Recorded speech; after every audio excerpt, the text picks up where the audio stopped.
welcome to our stream.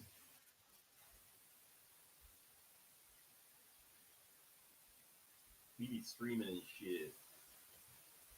We was streamers, okay? And we still is, okay? Mr. Greg's here. Still is tralalero tralala. I expect him to have something else here in a second, but, you know, Yes. just waiting on that right here, right now. Okay. This is gonna look weird, I think. You're very quiet right now. Very out, you know. There you go. Okay. While I'm waiting on that, Jordan Peterson, embarrassed, cooked even in front of millions. Okay. Jordan Peterson was cooked not only by the people that have been against him this whole time, but even the people that were on his side initially before this debate in front of 20 atheists. Jordan Peterson has lost the war against Reddit. Will you? Anyway, we also have Anabology. There's a face reveal going on. There's a lot of people talking about that on Twitter. And also RFH. I don't know if you saw this, but also RFH's face is out too. Real face. Apparently the one we had seen before may have not been her. I don't know. I don't know what the story is with that other chick. Maybe it was bait, but now we know what she looks like. And she was thinking maybe when that other face came out, haha, I trolled you guys, but it's not looking good as far as the reception to her. Anabology is at least somewhat more mixed and people, you know, defending him, you know, the time that this is, you know, with water retention and stuff. But RFH is just kind of cooked is all I'm saying. We're going to take a look at that. And then we're going to talk about, I didn't put this in the title or the thumbnail, but Sydney Sweeney is selling bathwater bars, soap bars, which I had just heard about today. And I thought, oh, it's just, you know, like a scent. But there's actual drops of her bathwater in this. Yeah, actually, I found out about that today too. And one of our mutual acquaintances, I'm sure you can guess who, sent a picture of him finishing the purchase or entering the win or whatever the fuck it is. Uh-oh. Get closer to the mic. Did you hear what I said, or do I need to repeat it? Yes, but you keep getting quiet. I can't have this. What about now? Yeah, that's still quiet. You're What about undoing now? you did. Yeah, that's good.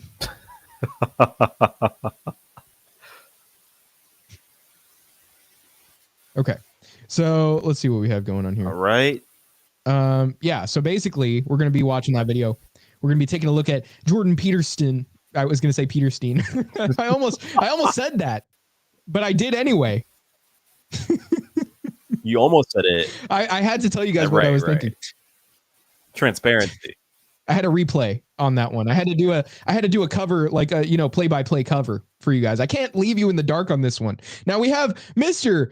Greg Winter Edition. He didn't change his name, but you know, that's just what I'm going to call him because he has the Winter Edition Red Bulls, the legendary fluids of the gods. You could have used a different noun for that. I was going to say juice. Was that really much better? I mean, I usually go for nectar. Hey, nectar is... You know, they say in the Islamic faith that in Jannah, in the ceiling above us, or I don't know if it's above or what, but there will be milk. There will be a river of milk, okay? Okay. I'm just saying that, you know, there might be a little bit of a pause there for that one, but I would like to have a milk river that I can just drink from all the time instead of, you know, getting it from the store. I'd like a river of iced vanilla berry Winter Edition Red Bull. That would be nice. But is it preferable to having a free milk? In terms of what? Economic value, in terms of nutritional value, flavor, preference, what are we talking about? Just, I mean, what would you rather have, you know, for all these things combined? What would you say is the better river to have at your disposal? Definitely the Red Bull one, since this is like a flavor that they may not bring back. That's gone, bro. I can't find any more. Well, I guess you could sell it. What? I guess you could sell it. Cash machine. And be the one that has like access to it. Yeah. See, you're selling the blue, right? And then, you get a lot of money from that, and you can buy all the milk you want. You can buy goats. You can buy cows. Bring the what do you call that? Yes. The goat fertilizer guy. Yeah, the goat semen guy, the goat cum guy. But yeah. Yeah, but anyway, this is the moment where he turns into Heisengreg. Let us cook. Anyway. So yeah, we're gonna react to that Jordan Peterson video. We're gonna see even the reactions to that, or at the very least, the people that were in that. There was one guy who made a video after the fact. Obviously he wants to get that clout from that, so we're gonna watch him talk about it. Yeah, we're gonna take a look at the other stuff that I was just talking about. Probably just doing some Twitter stuff, looking on there for this. And yeah, I mean, let's get into this episode. So first of all, Mr. Greg, before we do get into this episode, how you doing? There are rough seas ahead. We'll just say that. I will not elaborate on that. But aside from the rough seas in my my spyglass view, I will say I'm feeling pretty great. Personally, I finally got some chocolate chips. That's good. Bro's turning to the dark side. Bruh. What do you mean? You were against chocolate. I am against chocolate, but I can't have a cookie without chocolate chips. That's just no fun. You're turning to the dark side. You're turning to the chocolate. You're in love with the cocoa. I am in love with the cocoa. In this specific context. I'm in love with the nitrous. But but all this and more. Longest cold open, honestly, for the show, because we hadn't said it yet, and it's been 7 minutes. I think this might be a record on the podcast. The podcast ever. The podcast ever. We should get another intro. Yeah. Like the cold open, then the intro, then jump into it. Yeah.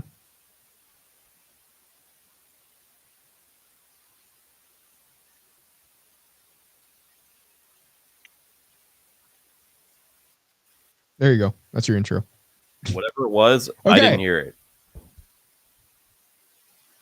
Really? Yeah. I don't know if that's just me or... Is my soundboard not working right now? Hold on. Damn, dude.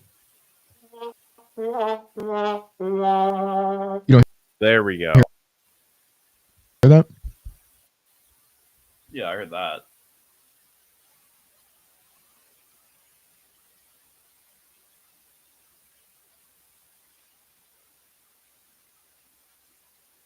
Oh.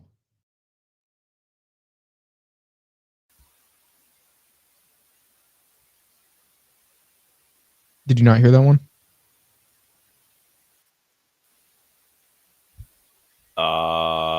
I guess not. I didn't really know what was happening for the past minute. Really? Okay. Yeah. So we got our video up here. Okay. So we're just gonna watch this. Forget about the intro, I guess, because Mr. Greg wasn't hearing that. If you guys did hear that, then I guess comment to let us know you did. Oh yeah, this is one of the guys where it was like the clip was blown up because he was talking to this guy and he's like, "I'm done with you" or whatever. You're a Christian. You say that, I'm done. What is this? Is this Be a smartass. either you're a Christian or you're not? Which one is it? You're really quite something, you are. Aren't I? But you're really quite nothing, right? You're not a Okay, Christian. I'm done with him. Yeah, let's yeah, we're gonna see that later in the episode anyway. Public speaker. Hello there. I'm We know who Jordan 25 Peterson is. atheists. Yeah, he's gonna debate. Well, he makes it clear he's debating 20 atheists. But let's see. Oh yeah, okay. Here are the claims, so we can take a look at what they're debating rather than just saying, well, isn't this supposed to be Christians versus atheists? Let's give it a fair shot. Let's see what it is. Claim 1: atheists reject God, but they don't understand what they're rejecting.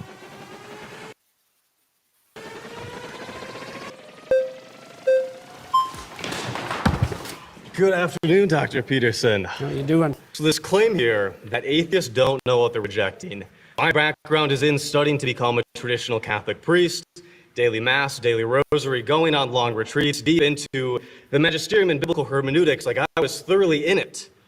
And it seems like I do know what I'm missing. Is there something that I missed over years of study, both this issue formally and living out religion so deeply?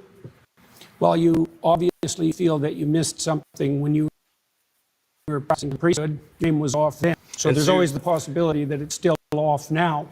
What was off about my aim in the first I place? don't know. That might take a long time to figure out. But Then it seems kind of like this no true Scotsman type of fallacy in which you're the arbiter of people's aims and how they understand those aims to be. How is it that you can claim that people don't? There's going to be a lot of this. I mean, it's obviously like this is how Jordan is in general, but he's going to be like, well, you need to define what, God is to begin with. And, the problem is that you don't know what you're rejecting because you can't define it. Okay. I don't, you're defining it how you want to define it, man. I don't think that's really the core of the issue. Okay. We have to figure out how to define it. It seems like So like, it's a very open-ended question the way it's given. So then for him to just be like, well, you don't know what you're not missing, or you don't know what you're missing, is kind of like deceptive, it seems. But maybe I'm jumping ahead too much. Know something that you know about their life despite not having met them? well, it's obviously a generic claim, just like the atheist claim that there's no God is a generic claim.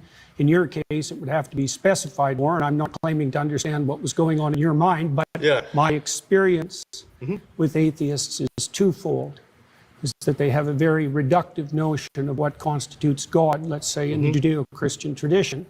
And they've often been hurt by someone who is religious or by the religious enterprise or perhaps by God himself, so to speak, and that's left them with an animus. But I think that you have a reductive view of what atheism is. You've defined religion so broadly to include any sort of having aim in life, any sort of cultural archetypes, or having a metaphorical substrate. And atheism to you is a very specific type of like three people in the world that are these Raskolnikov type of, they want to get away with a perfect murder. It seems like you have the reductive view of what an atheist is.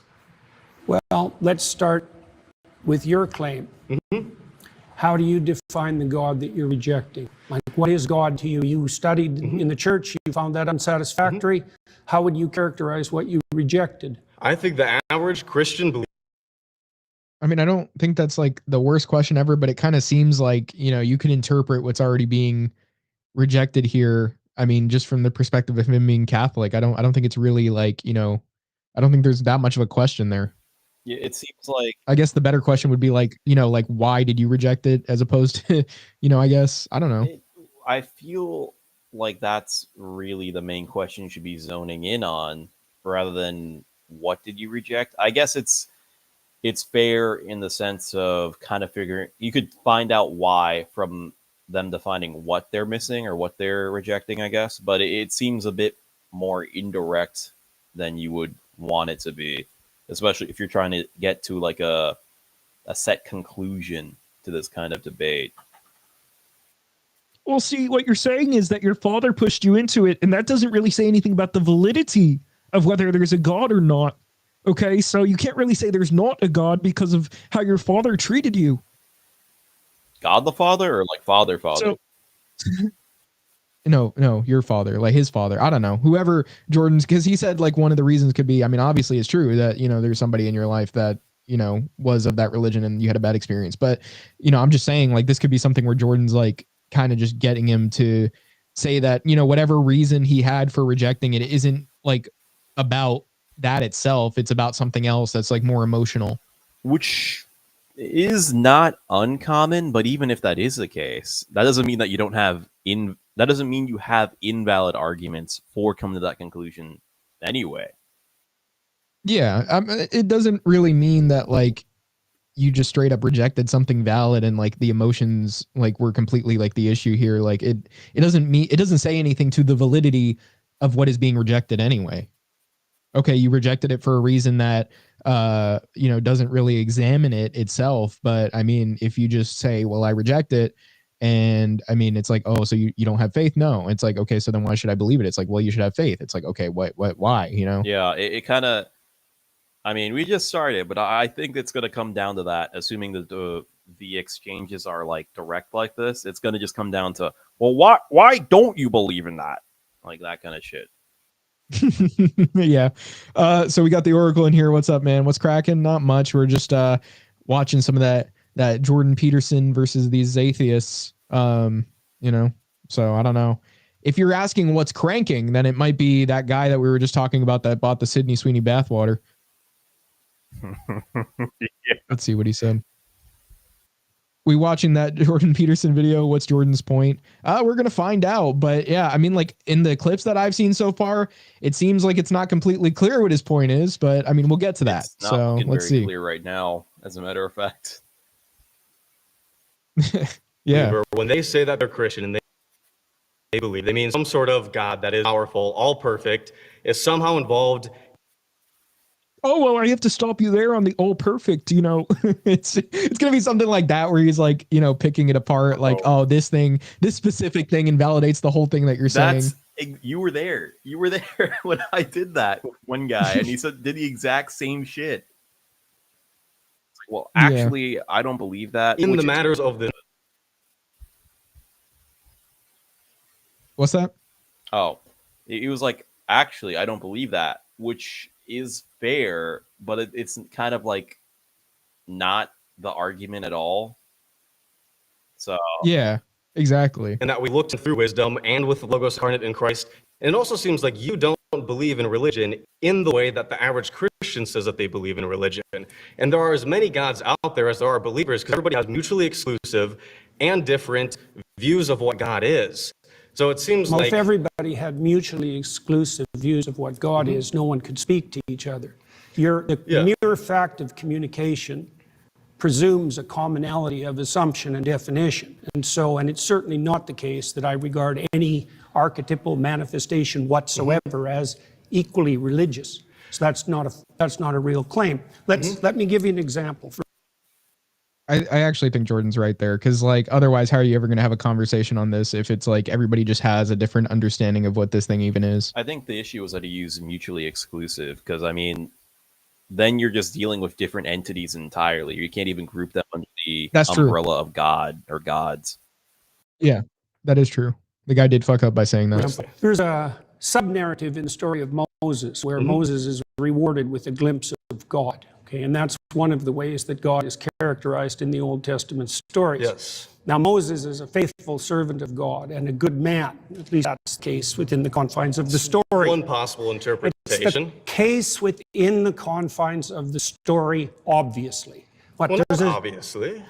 When we look at the Bible can't precisely say anything because there are so many different exegetical and hermeneutic views of this particular book, and that everybody has everybody has disagreed historically on. It seems like even the most benign detail about a book this big, and it seems like you can only say that the Bible says something if you first presuppose that it's univocal. So your claim essentially is that Moses... He's actually kind of right on that. Like in regards, I haven't read all the Old Testament, but most of it is just descriptive without actually having a value-based judgment. Like on certain things there are, but like when it comes to like followers or prophets of God, within the story itself, there is indication that they mess up somehow, but there's not necessarily... oh, he is a righteous man because of X, Y, and Z. It's just kind of, oh, well, he's God's servant, so there you go. That doesn't necessarily mean that God likes him for some reason. It's just like he chose this guy, so this is the guy he's going to use. So that's kind of out. Plays the role of a villain or is irrelevant, because the alternative claim I'm saying is that we can't know, because we can't talk to those authors. If you are going to start with the presupposition that there's nothing I can say about any of these stories that you're not going to disagree with from the perspective that there are multiple potential competing... Yeah, I think what's hurting this guy right now is that he's basically like, I'm saying the other guy, not Jordan, but what's hurting him right now is that Jordan Peterson's not taking like the harder stance of like, you can absolutely not question, but I guess you can absolutely interpret everything exactly as it, should be interpreted necessarily. He's not really saying that, but this guy's saying like, there's no way to interpret it because we can't talk to the authors. So he's like making a hard stance there. Like, we can't, it's sounding like he's saying we can't even say anything about this stuff. Like we can't even have this conversation. And Jordan's kind of addressing that. And I mean, he's right to address like a that. solipsistic argument. Yeah. Then I can't speak with you. But at the same time, it's like Jordan's kind of like not really making a claim. He's just kind of, well, I mean, I guess there's a claim already, you know, atheists reject something that they don't even understand or whatever, but he hasn't really went into that. Claim. Yeah, he hasn't really stated, like he hasn't fleshed out the claim, you know, so he's only going on like the sort of, I guess, defensive and saying, well, I mean, you know, you can't really be making those claims, like your own claims as firmly as you can, because when you say things that are so rigid, like it, when we just take a look at it, there's you know, it kind of falls apart because now, like we were saying with these other things, I mean, there's just always kind of going to be an exception there, even with like, I guess like the ability to interpret these things and stuff like that. So you can't say always, you know, we have no way of interpreting any of this. Even so, I don't think you can really say we have no way of interpreting things that were written in most ways. I think we can. Yeah, I mean, within the language being used, there would be at least some implication of how the author wants the reader to view X event or whatever. Yeah. So, I mean, like what I'm trying to say here is that, you know, you could maybe say there's some sort of like lack of clarity, and maybe there'll be like, you know, we'll never know his, I mean, you can't even really say we'll never know, but you could say it's very difficult to know his exact intention due to many interpretations that could take place. And, you know, then we have to examine the interpretations, but he's not really going to say that. I mean, I don't know if he is, but it seems like he's probably not going to say that any interpretation could be like logically proven to be more right, even though that could very well be the case. Right.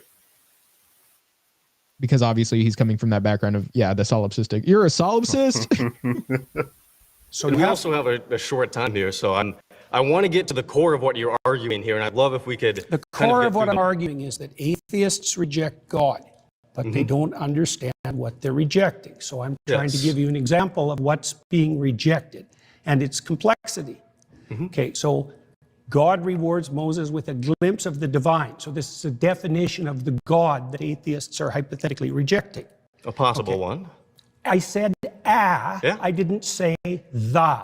I said That is possible, yes. Okay.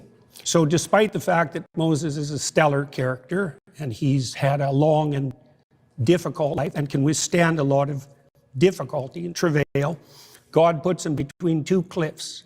So he can just see a crack of what's in front of him. And when God walks by, he allows him to see his back. Yeah, so this whole thing of like the red thing filling up, it's like more people putting their thing up so they can switch out because they don't think that this guy's doing too well. So they want a shot. So more of them start putting up their flag. But, and I guess once that thing fills, you know, then they get the chance. But it seems like Jordan here is trying to do this thing where like he's trying to make the intelligent design argument, but then at the same time, not just going straight into it. Like he's trying to like kind of make these very vague statements about it. So you can't really say much, even though if he were to just present it fully, then it could actually be argued against. He's always had that issue with this particular topic. Like for years, he'd like dance around like using Christian virtues and stuff like that. But then like when someone would try to ask him, are you a Christian? He'd be like, well, I'm not even saying I am a Christian. I'm just saying this is what's happening here. Like, so I don't know why he was talking to, who was it again? It was like, what was the guy's name? Wow, I'm really blanking on his name. The one that they were talking, like the atheist one, like one of the, like the Four Horsemen guys. Dude, I forget his name. Christopher Hitchens? No, was it? It was the other guy, wasn't it? I don't know who all of them are, unfortunately. Hold on. Oh my God, dude. I forgot his name, but he's like the one. Oh my God. How am I blanking out on this so bad right now? But anyway, he was talking to him and you got to talk to him, but we don't even like, you know, agree with what this guy says when he says stuff. And this was one of the guys that was like, he was like talking about COVID and like, well, I shouldn't maybe say exactly what he was saying, but there was a lot of sort of like backlash to what he was saying because he was talking about like the need to restrict, you know, people in their freedoms when it comes to that.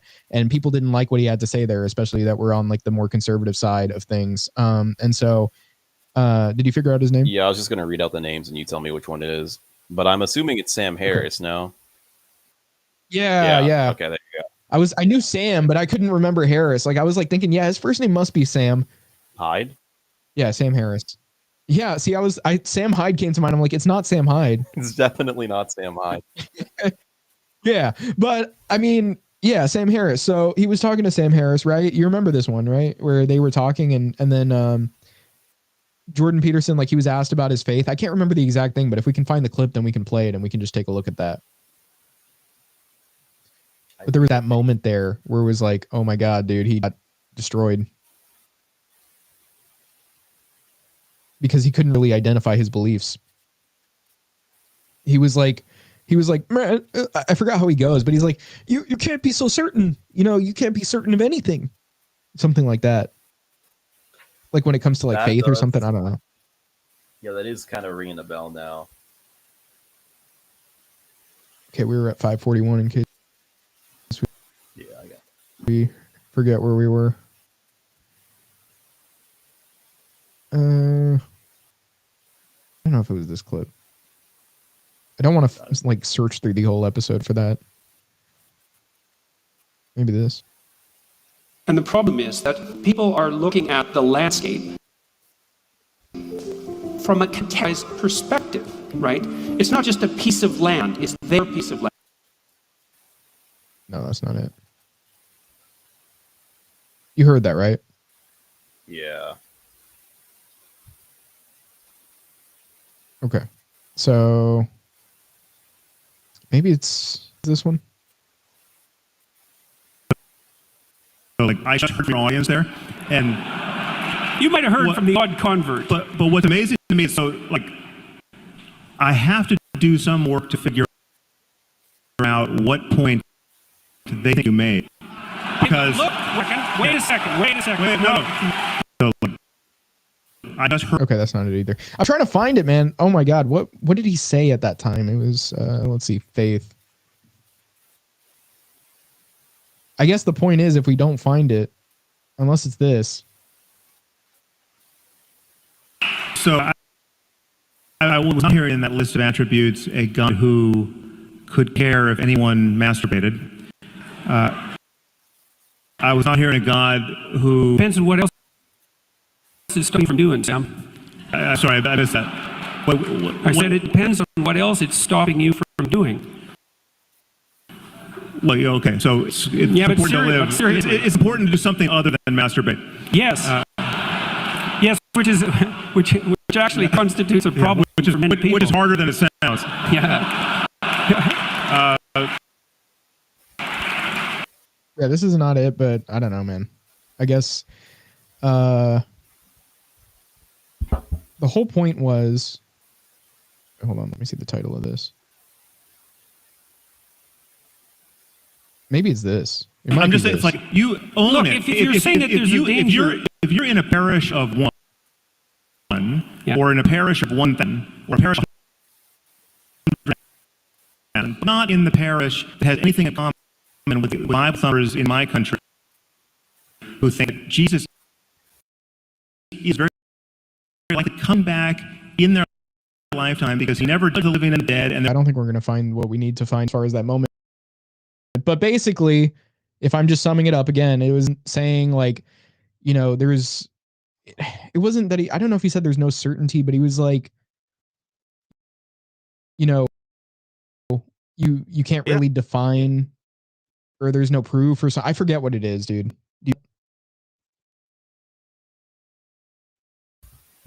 Could you repeat it?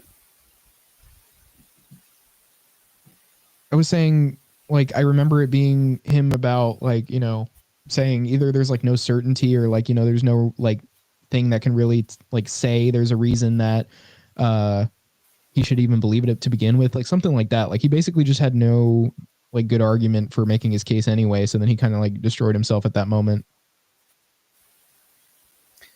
I remember the gist of it,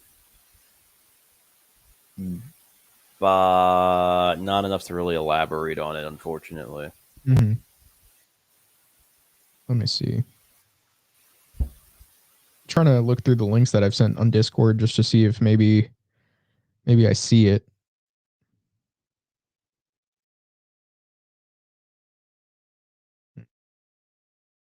Yeah, probably not, I guess. Unfortunate. All right, well, let's just watch. But yeah, basically Jordan Peterson is not going to come up with a good argument here at any point probably. I mean, he'll have good, like, okay points, but like he won't really be able to justify a position because he doesn't really seem to express one, at least, openly. It's very vague. So yeah, I mean, we'll get more into that as we see more of it. Okay. So despite the fact that Moses is a stellar character and he's had a long and difficult life and can withstand a lot of difficulty and travail, God puts him between two cliffs. So he can just see a crack of what's in front of him. And when God walks by, he allows him to see his back.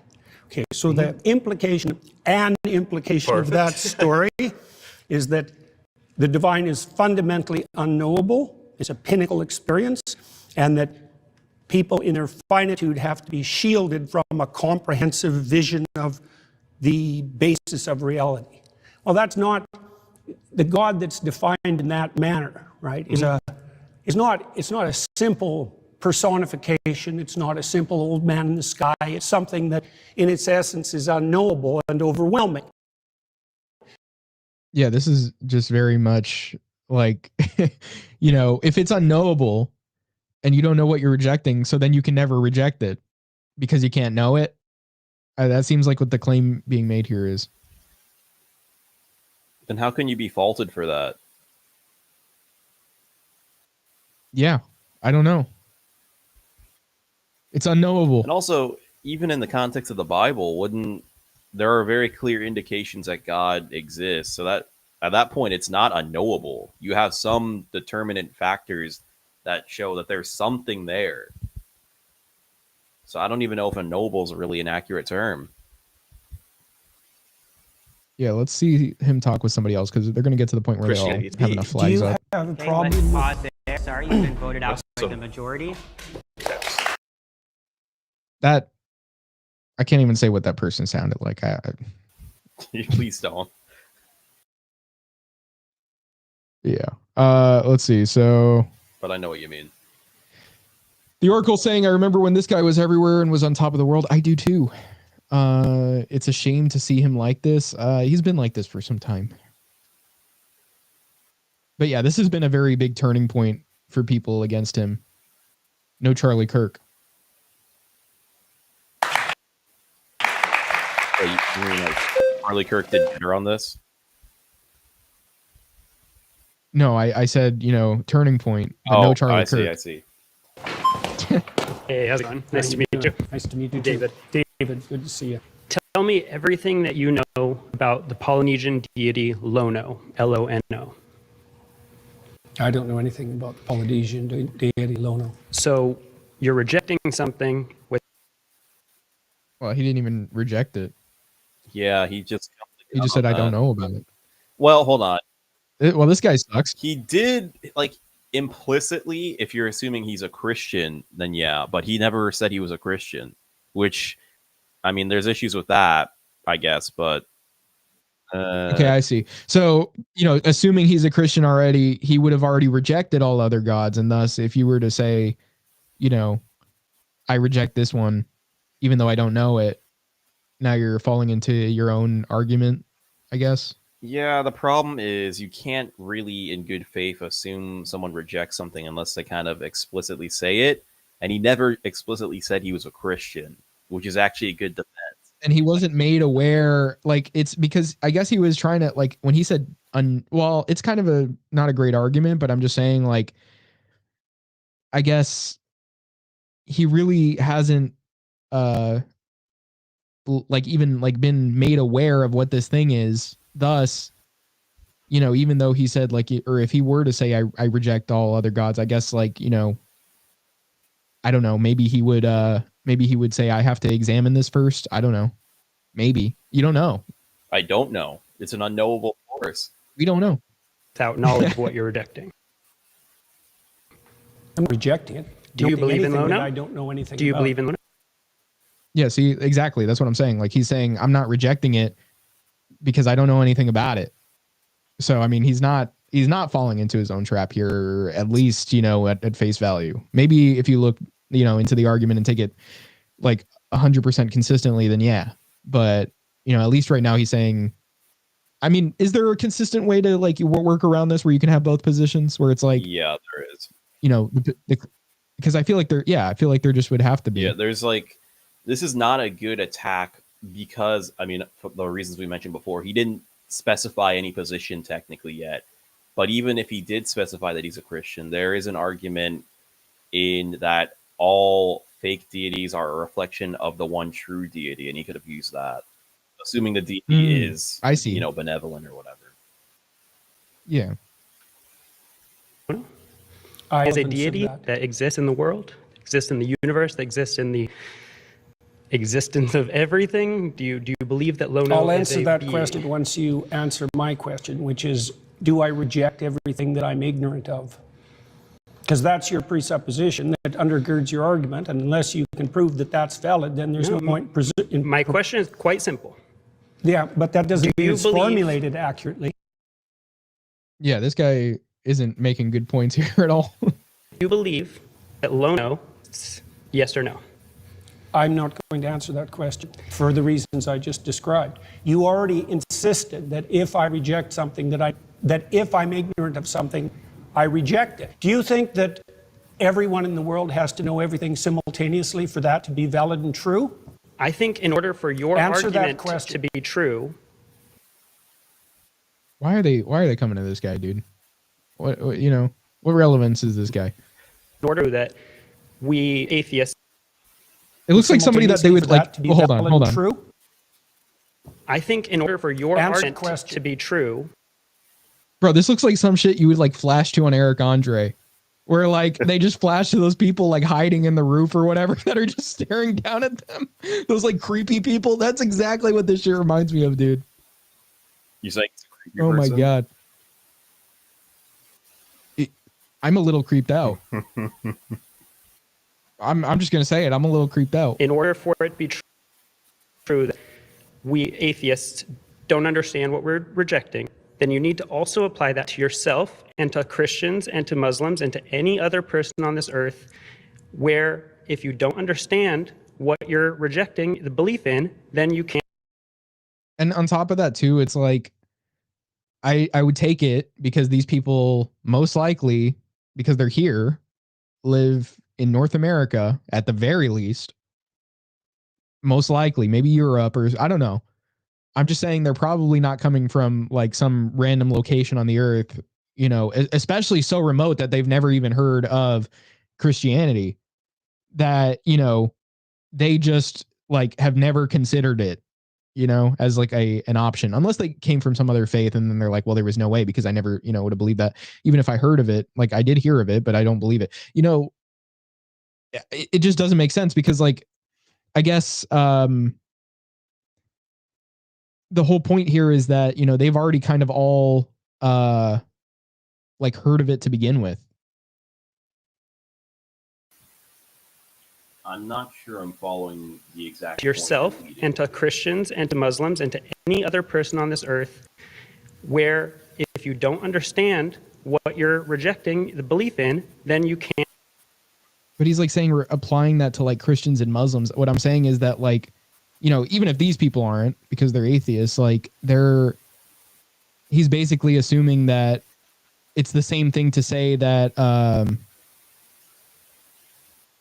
I guess like a Christian, I kind of lost myself actually. I was trying to think of it in a way because like it's just the way this guy's framing it to point to like the Christians and the Muslims versus like, I don't know, somebody that's never heard of this stuff. It's these are kind of two different like arguments here where there are a group of people that actually have considered it versus like a group of people that haven't. So, I mean, like, okay, so I guess kind of Jordan Peterson's argument isn't the exact same, obviously, but I'm just saying like from perspective what this guy is trying to argue, it just doesn't make sense because now you're saying like, well, they're rejecting it even though they don't know it. They actually kind of, beyond what Jordan Peterson is saying, kind of do know what it is. Oh, I see what you mean. But yeah.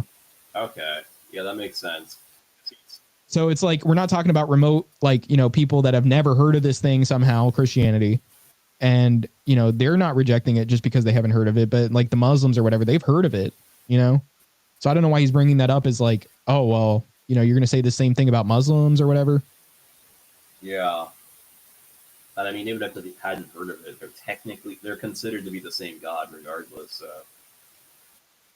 Well, if we're talking about like Jesus Christ versus, Yeah, you know, fair. Yeah. Defense, the implication of your I didn't claim. say that I believe in Lona. I said I don't know who Lona was. I didn't say anything about rejecting. That's because I've asked you several times and you haven't, but Yeah, but why would he say it if he just only knows what it is now, but not like anything else about it? He knows the title and he knows where it originated. That's all he knows. That's kind of like he wanted a gotcha so bad on Jordan that like he's just trying to force the argument in when like it's dead, because there's like no point anymore unless you can somehow trick Jordan into now saying, oh, I don't believe in it, even though like he hasn't really or I guess he's trying to get him to admit he's considered it somehow or whatever. I don't know. Yeah, I'm wondering how consistent this is going to be because of the format that it's taking. How many people are just going to be throwing arguments at him that just don't make sense given the context of the argument? Yeah, I'm trying to make sense of this argument because like he's basically trying to get him to say, well, you know, do you reject it or not? And the whole point would be like, well, you don't know it. But he's like, I already told you what it was.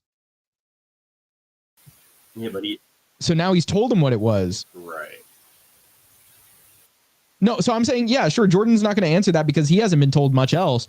But if this guy is kind of like, well, oh, so now you reject it? Well, you don't even know what it is. And then, but, you know, he's saying right now that I just told you what it was. So that just conflicts. Like, obviously he hasn't described it properly, but like in his mind now, he's like not even really making a consistent argument because he already told Jordan what it was. Incredibly flimsy. Yeah, it's just like I'm trying to make sense of this because it doesn't make sense. And you can't, I guess. But let's see. The Oracle, Jordan seems like he has good rhetoric, just bad points, or at least points I don't agree with. Yeah, but I mean, these people suck too right now. I think, you know, people were talking about that one guy that like comes, I guess, sometime. Let's see which claim it was. It was probably during, yeah, it was during claim 3. They do 4 claims. Okay. But yeah, I'm gonna skip this guy because honestly, it's bad. And yeah, people know how bad it is because like in a minute, they just get rid of him. For example, the United States deny that, but accept that they're spiritual. Pause there. You've been voted out by the majority. Yeah, no shit.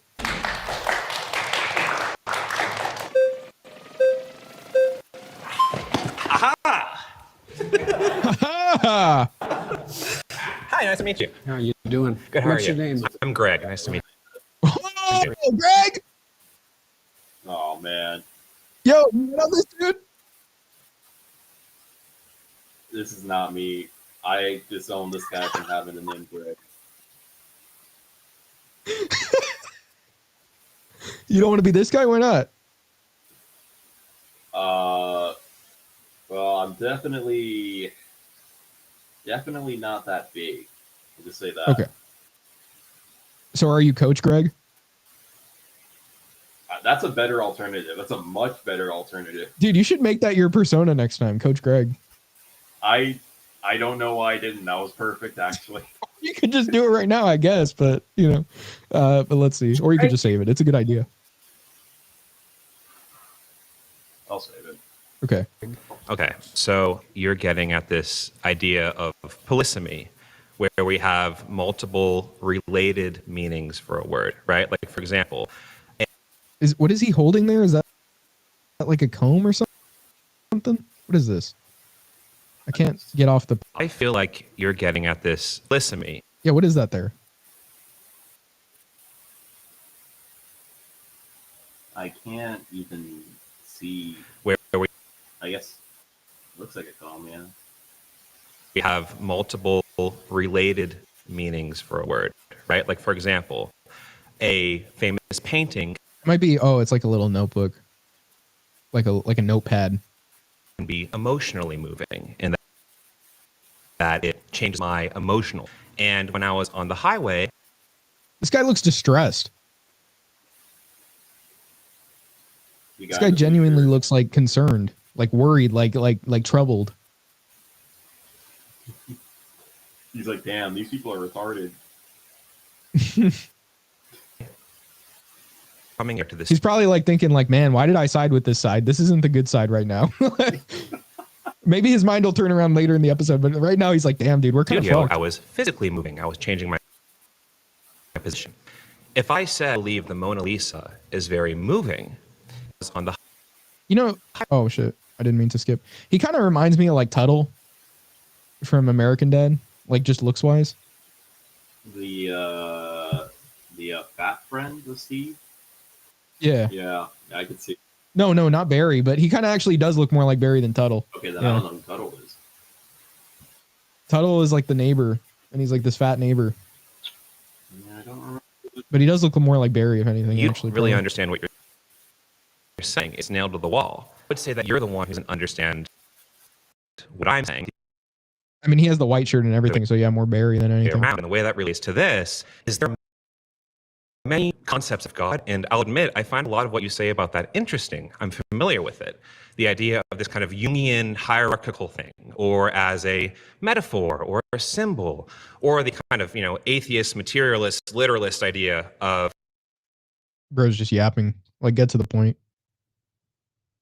You have, like, limited time here, too. It's not like you're on a podcast. Our podcast, because that's the only one. Yeah, I don't know how they could be on one. I wouldn't invite that guy on. Well, they would have to be with us. Yeah. Agentic, omnipotent being that intervenes in reality, right? So when I'm saying that I reject the concept of God, I'm aware of these other definitions of God, but I think that when we use words, we tend to only imply one meaning at a time.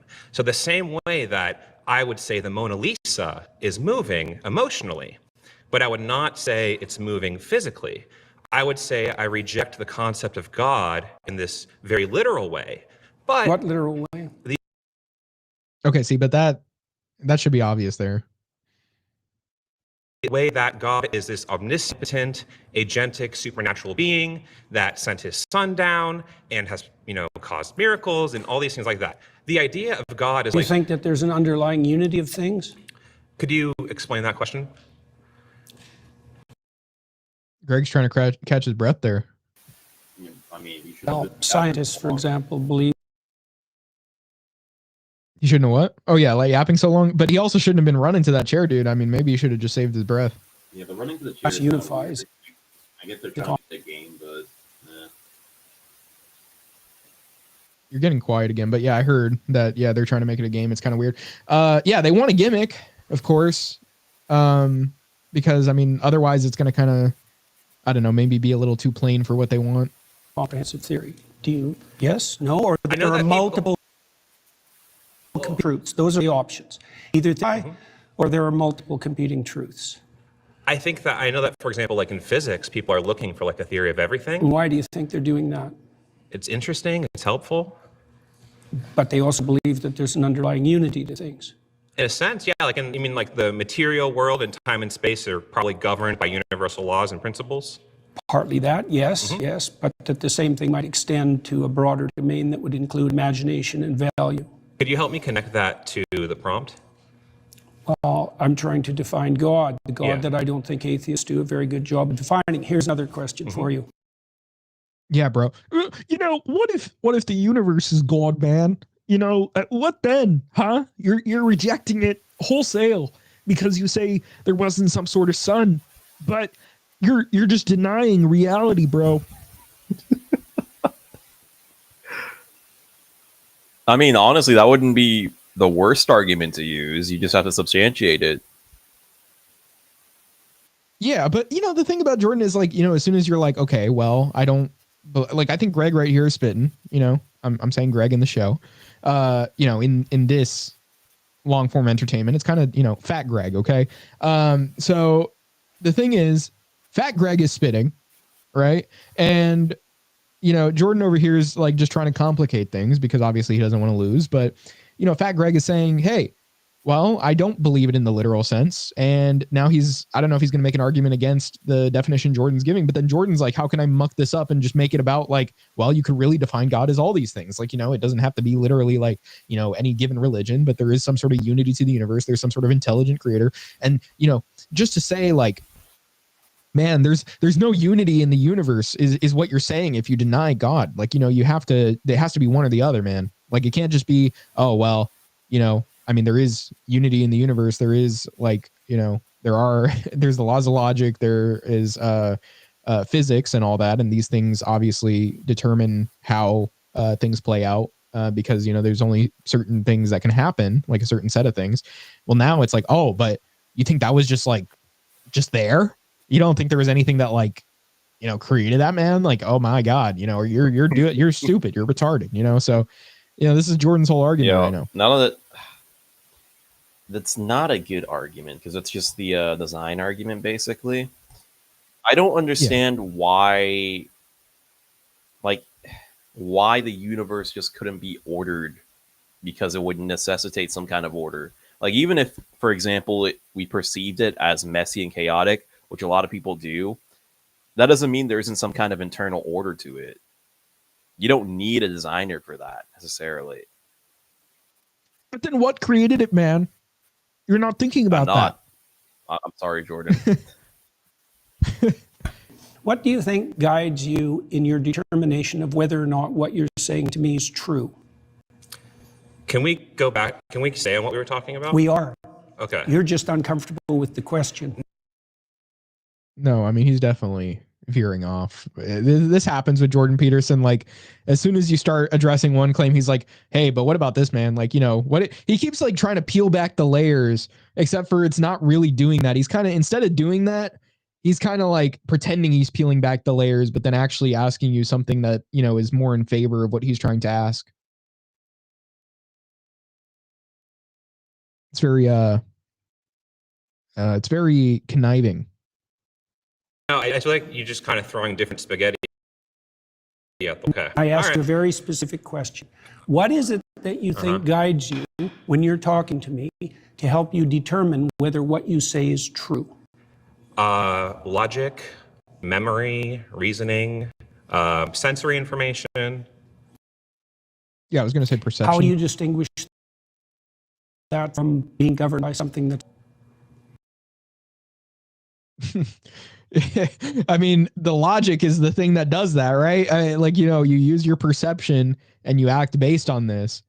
I mean, what else do you have? You're saying you act based on this? I would think I do act based. Jordan acts cringe on this. He does act cringe on that.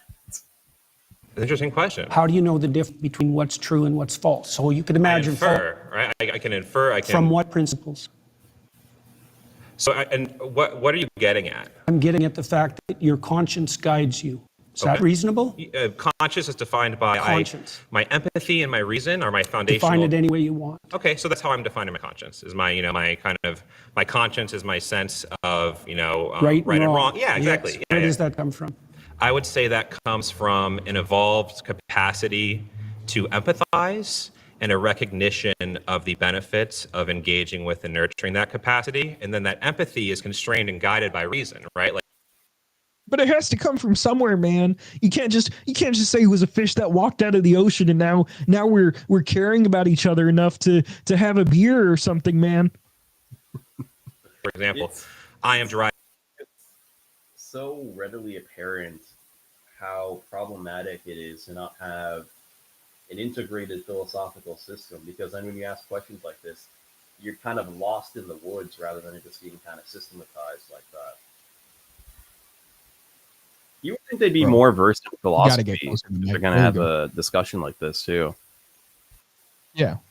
I mean, for sure. So they come into it thinking we're going to debate hey, I can just say this is why God not real, and he's not going to have a way to get around this. But I mean, just watching Jordan Peterson, it's you should know what he's going to come up with, because if you've watched any debates with him and atheists, you would know this is how it's going to be. That would be the best way to prepare. Yeah, you need to. It's like they came in and just expected it to be like Charlie Kirk or something like that. They expected it to just be the standard conversation, like the same, like not even the same arguments because he is giving the same arguments, but they expected the format to be very similar and like they can do the same gotchas as it would be other debates like this. But no, I mean, Jordan Peterson is a yapper. He's a guy that, you know, likes to, again, like have these like sort of diversions. And so you have to be able to deal with that. And, you know, I guess, you know, it would just show that like they haven't watched enough of him to be able to deal with this, or either that, or they weren't able to simulate it well in their minds prior to this, like thinking like, what would I say to respond to that? And then they just kind of think like, oh, I can say whatever I thought I was going to own him with in my mind before this, rather than actually like really giving a deep thought to what he could possibly say. Yeah, I think the issue is people tend to underestimate Peterson. Like, I think he still has some interesting takes, to say the least, but he's able to either create a web of like philosophical backing or diversions or whatever, where you can easily get lost in the conversation, especially if you're not already well versed in logic and philosophy like that. So that's really the issue, because whereas usually with the conservative types, it's just like, I don't know, like a book you give to like a middle schooler, 10 proofs for God or whatever. But Peterson definitely goes beyond that. Yeah. Let's see. So I'm probably just going to, because we're not really getting anywhere with this. Elijah, Okay, so as you're a very knowledgeable person. I'm not impressive. I'm just pointing out to you how God is defined in the Old Testament. All right. So to respond to that, Okay, I feel like we actually did miss something important think about right there. things, explain our perspectives, and then kind of reach a conclusion, right? That I think that we do that all the time. So Elijah, the prophet Elijah, God in the Old Testament as the voice of conscience within. Okay. That's a definition. So you're saying, Well, then how can't we know it if you now gave a definition for it? It seems like he's like, you know, giving a bunch of different arguments for what he's even talking about now. It's like conflicting arguments, yeah. Yeah. by God. I guess, see, this is kind of goes back to what I'm saying initially. I'm not defining it. Elijah Okay, defined so it. as Elijah defines It's God. defined that way in Jonah, too. Okay, so as Cardinal Newman also got defined it that way. as I'm sure you know many people who defined it that way, and it's impressive. You're a very knowledgeable person. God as Jonah. Sure. So that. And now the flags are going to be piling up again. In what way? Because again, I asked you if you believe that conscience guided you. But there's only 45 seconds left, so I don't really see them actually switching now. That's why I'm trying to define it. The definition of God as conscience is a lot more precise and oriented than your definition of the God that you hypothetically disbelieve in. It's irrelevant to the fault lines of this debate. How is it irrelevant? Because in common parlance, when we're talking about atheist, God, belief, not belief, I we're don't not care talking about common parlance. I'm trying to get to something fundamental. I think your point is irrelevant to the way that people use these words. The point that there are these I thought they were already past the timer. I don't know why they're still... I mean, maybe they're just going to finish up what they're talking about right now. I didn't make that point. You did. I made a specific point that God... I appreciate it. I just feel like into the semantic fog. I'm not read all. I'm advancing, sir. You are retreating. All right. Well, it was very nice. Re-listen. Search. Claim is the end purpose cannot be found within science. Okay, so that's the claim. Morality and purpose cannot be found within science.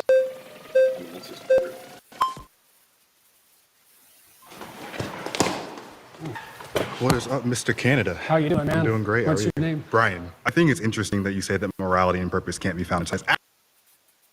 Okay, so now they're just falling into it. Like, well, I guess you would kind of have to be arguing against it if you're coming up to them. But yeah, this claim itself kind of sucks, because now it's like, now they're going to be arguing from a perspective of like, oh, well, you know, it is in science, instead of just saying it's logic. Yeah, this is like, it's an unwinnable claim, basically. If I were there, I'd be like, yeah, you guys got this. Go ahead, be the cannon father. Oracle says everybody in the video is low-key annoying. True. This is a Jubilee video, man. I don't know what you expected. Actually, within science. Sure. Purpose, I actually grant you, because purpose is subjective. right? Unless you want to boil the purpose of life is just to procreate. And so then you get there because none of them even really believe that you have some sort of like foundation in reality for these things. It's more like, oh, it's just independent, you know, it's independent based on the person, man. Sure. Or I guess it's depending on the person. It's dependent like on the agent. See, we actually have examples of Neanderthals, an older individual was found in a tribe, missing an arm, missing teeth, still alive. Somehow in his 40s, 50s, right? Typically, you're a Neanderthal, you can't eat, you can't hunt, you die, right? But we know that members of his tribe were taking care of him, right? So we know that at some level, early in our evolutionary history, we actually developed altruism. We have examples of chimpanzees who actually have a basic understanding of fairness, right? If you give a chimpanzee 2 grapes, right, and his buddy gets 3, right? He actually freaks out, right? But you give both chimps 3 grapes and they're good. We have examples of parrots. Except for the greedy chimps. Except for the greedy chimps. They want 4 grapes. That sounded racially motivated. Really did. They want 4 grapes. You know, those do. I don't know about this, right? Peterson. But we have similar examples. Those, except for those greedy chimps, just dead eye stares into the guy's eyes. Where we do animal tests, and so morality is intrinsic. I think so. It precedes science. I think that actually right? a better. Well, if this were the argument, it wouldn't precede science, would it? It would be evolutionary. See, the only thing you can do with So science, it would just be within science. and what he's doing here is kind of indicating it. You can explain how it comes about, but you can't really explain where it comes from without using logic or something like that. The science is only descriptive. Way to define it would be that social animals, which we are, right, require some level of morality or to what? I'm not disagreeing. Sure. Why do they require that? Because it's the only way that social groups can actually survive, right? That's my point with regards to science. Thank you very much. Is that precisely the point that you just made, that science has to exist within a moral framework that isn't in itself scientific? How is it not scientific? Well, because it's not derived from the scientific process, as you just indicated. It doesn't need to derive from the scientific process. It's the fact that hang on a sec. we are social animals, and we need that to exist as a group. I agree. Right? Sure. You pointed to the morality of Neanderthals, to the morality of chimpanzees. They didn't derive that from science. They don't need to. That's not how that works. That's my point. Science explains it. Let's see. So the claim was specifically, let's read the claim out again. I can't read the chapter for some reason. All over it. Yeah. Morality and purpose can't be found within science. Okay, I see what he's getting at now. I mean, I kind of got it when you were saying it, but now it makes a lot more sense what he's trying to say. So now he's saying, oh, well, you know, we derive these things like that we do from within science. Well, he's not saying these things, but he's just saying you can't derive these 2 things, morality and purpose, from within science. So if there was some sort of evolutionary reason, then that wouldn't be within science, even though it would be like something that, if it were the case, I mean, we could analyze it with science. But he's making this like, it's so like niche of a claim. Oh, well, we didn't derive it from learning science, you know, instead of like, oh, there's like, you know, because he is not even denying that there was some sort of evolutionary like aspect to this, even if, you know, we're not really saying this is our claim. I'm just saying like, he's not even really disagreeing with him here. Now he's making it this really niche thing of like, oh, well, we didn't just learn science and figure out morality. Yeah. Let's see. Oracle says Jordan Peterson sent Hyperborean rays of logic into the greedy grape eater. Even from my place, I felt his power.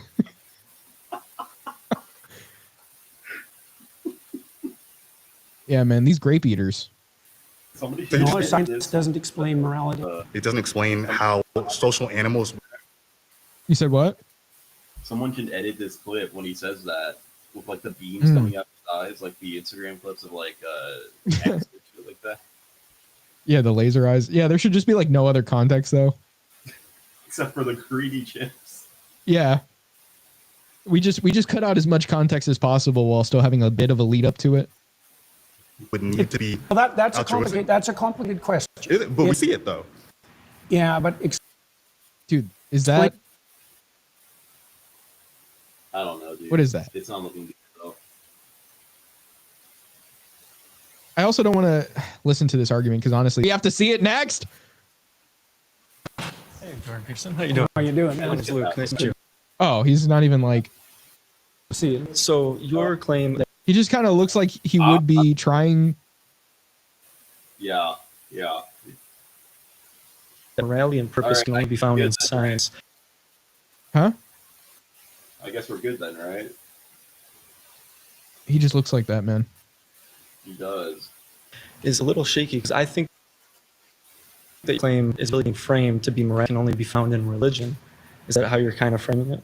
I would say that the domain of religion is the domain of morality and purpose. Yes, exactly. And also that science is actually structured, at least in part technically, to eliminate such considerations from its purview a priori. Okay. Right? That's why we define science as. What's the point of this discussion right here? This claim. What is the point of this? He's really just trying to get to the point. Like the claim should be morality and purpose are the domain of religion. Yeah, that would have been a better. That should have been the claim. Because then you can actually argue he didn't against make that the claim in a way that's not retarded. Yeah, because now it's like now you can't really argue against the claim because he made the claim in a way that now they have to argue against that claim he made within this claim. The best because he's now claimed, even though it's not claim 2, but he claimed that is the domain of religion. So now they can argue against that, I suppose. The best you can do is say via science you can observe reality, and via reality being observed, then you can make you'd have to connect science to logic and then that to ethics, but that's going to be quite the thing to do, especially with Peterson and the time limit. Bro, please get close to your mic or whatever it is. Do I have to repeat myself? I heard it, but it's just every time. It's hard to hold this shit. I don't have a stand anymore. Oh, well, but just hold it when you want to talk. Fine. Anyway, yeah, you'd have to go from science, observing science, being a reflection of reality, and then via that observing logic, and via logic observing some form of ethical code based on logic. So you can do it, but given the circumstances of the discussion being timed and going against Peterson, who's going to poke every kind of hole and look for any kind of tangent he can make, you basically can't do it unless he phrased the prompt like you said beforehand, that morality and purpose are the domain of religion as opposed to it isn't found in science. Look at this guy's tattoo. He has a doodle tattoo with like the mom with the heart and then an arrow through it. But it's not even like the traditional one where it's like painted red and all that. It's just straight up like a doodle that says mom in it with a heart. Yeah, you've elucidated me to that evil, and now I can't unsee it. It's like it's like worse aesthetically, even though it's like, there's less surface area of your skin being tattooed. It just looks worse. It looks like something you draw on yourself in middle school. Yeah, and it's like minimalism in a bad way. I mean, it's not mostly, to say that it's usually pretty bad. Yeah. I'm not to say that most minimalism is good, but I'm just saying, I'm not saying just because something is more minimal, that doesn't automatically make it worse. But right. Yeah, but this is minimalism and it's bad. It's what I'm trying to say here. Fair. There's less artistic value to it. That's the whole point. Yeah. That's At least valid. with the other tattoos, even if they're covering more surface area of the skin, they don't you don't want somebody to have them, but they do have more artistic value. Wrong, because scientists have to prioritize towards something before they can even engage in observation. Okay. And that act of prioritization of attention is a value predicated act. And so I can continue. There's all sorts of things we have to assume about science before it can take place. Okay, so what I'm specifically pointing out here is about religion in particular, since you yourself are a Christian, right? People debate about that, and I generally don't discuss it publicly. Okay, I understand that. And me, myself, I am a former young earth creationist fundamentalist. Oh, yeah. So I have a channel directed about apologetics about the Bible, specifically in this type of facet with morality, evolution and such, and going back and forth with that. So in the Bible, it talks a lot about slavery, right? Yes. Yes. So in that, it teaches you how to take care of a slave. Rather than saying slavery is wrong, I think No, it it should says say that in the story of Moses. It says slavery is incorrect. Well, that's why Moses leads us from slavery. Does it I'm not say gonna it's touch that. incorrect? Okay. Why Nope, does the it Bible does not. predicate and Yeah, that's what I was gonna say. I don't want to. Yeah, I don't think we should. I know why we shouldn't discuss it, but Yeah. I will just say, Abraham had a slave, and there was no mention of it being a bad thing. That's all I'm going to say on that. now, but if Abraham were enslaved, now help people exactly how to take care of a slave? Isn't Well, that immoral? Wouldn't you say that culturally we've evolved as a species, as he said earlier about empathy? Yeah, I would say that the reason we evolved, so to speak, away from slavery was because the West was founded on Judeo-Christian morality. And the presumption of every person in the image of God. And so slavery itself became immoral, and that was established by Protestant Christians in the UK, who then convinced the UK government for 200 years to go to war on And slavery. wouldn't you say that this is about evolution of humans in general, rather than just Christianity? No, I think it's the flowering of the ideas that were embedded in the biblical text. this is getting so far away from the whole point again. Across long spans of time. I feel like this is humans editing based on the cultural evolution of What do you mean morality. by just? Just? Yeah, just humans. Well, humans, editing. based on culture and history, right? We get better. They did do it based on culture and history, but culture and history have their foundations too. So. Well, yeah, but we're talking about slavery. So many people bolstered it based on the Everyone Bible. Based on the Bible. They looked at it and they true. justified it in the United States and the Deep South. They justified slavery. Yeah, but based the on main thrust of Protestant thought in particular was stringently Yes, against slavery, and it was about the only movement in the history of the human race that had an anti-slavery direction. Which was driven by humans and their Well, understanding that's one of way of morality. looking at it. Well, it depends. It's the same with women's suffrage. I mean, women's in the patriarchy. What do you mean it was driven by humans? Humans drove slavery too. Yes, exactly. So there's no argument there. If slavery and anti-slavery were both driven by humans, what does your claim that they were driven by humans have to do with it? Evolving morality based on the culture that within the society that they live in. Okay, So fine. with I think women's that suffrage did as well happen. is a very similar topic in the Bible. There are denominations. I don't even get what his point is anymore about how this has to do with like what, because like religion set a moral standard and hasn't evolved in all this time, but like humans have. Is that his point? I think, yeah, it's something along those lines, that the morality that you would get from the Bible is stagnant, therefore certain things are not up to date, so to speak, whereas humans are able to grow outside of the religion, and that influences the religious perspective of it being looked down upon. So he was agreeing that the Christians did have an issue with slavery, but he was saying that's more indicative of the culture than it is of Christianity in particular. Yeah. I mean, he's saying like now that society is actually the domain of morality, but the thing is like he's kind of just framing it from a perspective of like, well, we evolve, but that doesn't mean that anything was like completely right or wrong to begin with. It just means we somehow, like where we're landed out now is like actually the best position because we live in the society where we believe that.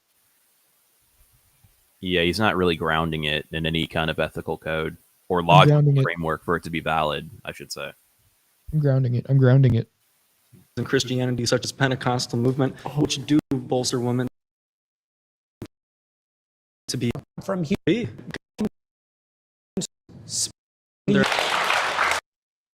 Yeah, I was just going to skip that because honestly, we're kind of with this. If I'm correct, next guy should be interesting. Nope. Dr. Peterson? This guy? Good to see you, man. Pleasure. No, it was the guy holding the flag. So the first thing I would like to say, he was the one I saw the clip of that was actually kind of not bad on their part. Bro's like khakis in the back. He needs a belt, dude. Like that shit's like the belt is coming. I swear they see plumber's crack there. Because like the belt loop is facing downward and the shirt is like stopping here. They have to be seeing his crack, bro. You said what? There's no way they don't see his crack. Yeah. Say, I would like to You could feel the engage pain in in this his ass. discussion in a symbiotic manner. I would not like to engage where there is one clear winner and one clear loser. Emotions are activated. The Oracle says Dave Ramsey versus 20 welfare queens Jubilee video win. Who's Dave Ramsey? Yeah, Dave Ramsey has some terrible advice, but I mean, I'd watch that. Become about ego. So I'm just saying I'm your position, and I would just like you to really try to understand my position. Deal. Okay, sounds good. With that, if you're saying that morality and purpose cannot come from science, is the opposite of that true, that morality and purpose can only come from God? That's a way of defining it, yes. Okay. That's right, that's good. So I would say that with regard to the first claim, say, atheists don't understand what they're rejecting, because I would say, by definition, God is the unity upon which moral claims are based. Okay. Definition, right? Okay, if there is a God, what's the purpose of life? Well, in a Christian nation, the purpose of life is to engage in voluntary, upward, self-sacrifice, so that the kingdom of heaven can be established on earth. So you're trying to make it to heaven and avoid hell. Yes, that's Okay. a good way of thinking about it. What is the purpose of heaven? Do you understand? Well, so here's the deal. At We minimum, can it's get into the an opposite infinite- of endless suffering. How about that? Okay, and so should we not try to achieve infinite suffering on planet Earth? And if we can achieve infinite suffering on planet Earth You mean without avoiding- God, you mean avoiding avoiding it, if we can do that without God, then does that defeat your claim? Well, yeah, except that it doesn't. You circumvented my initial definition, because I said that by definition, God was the unified source of morality.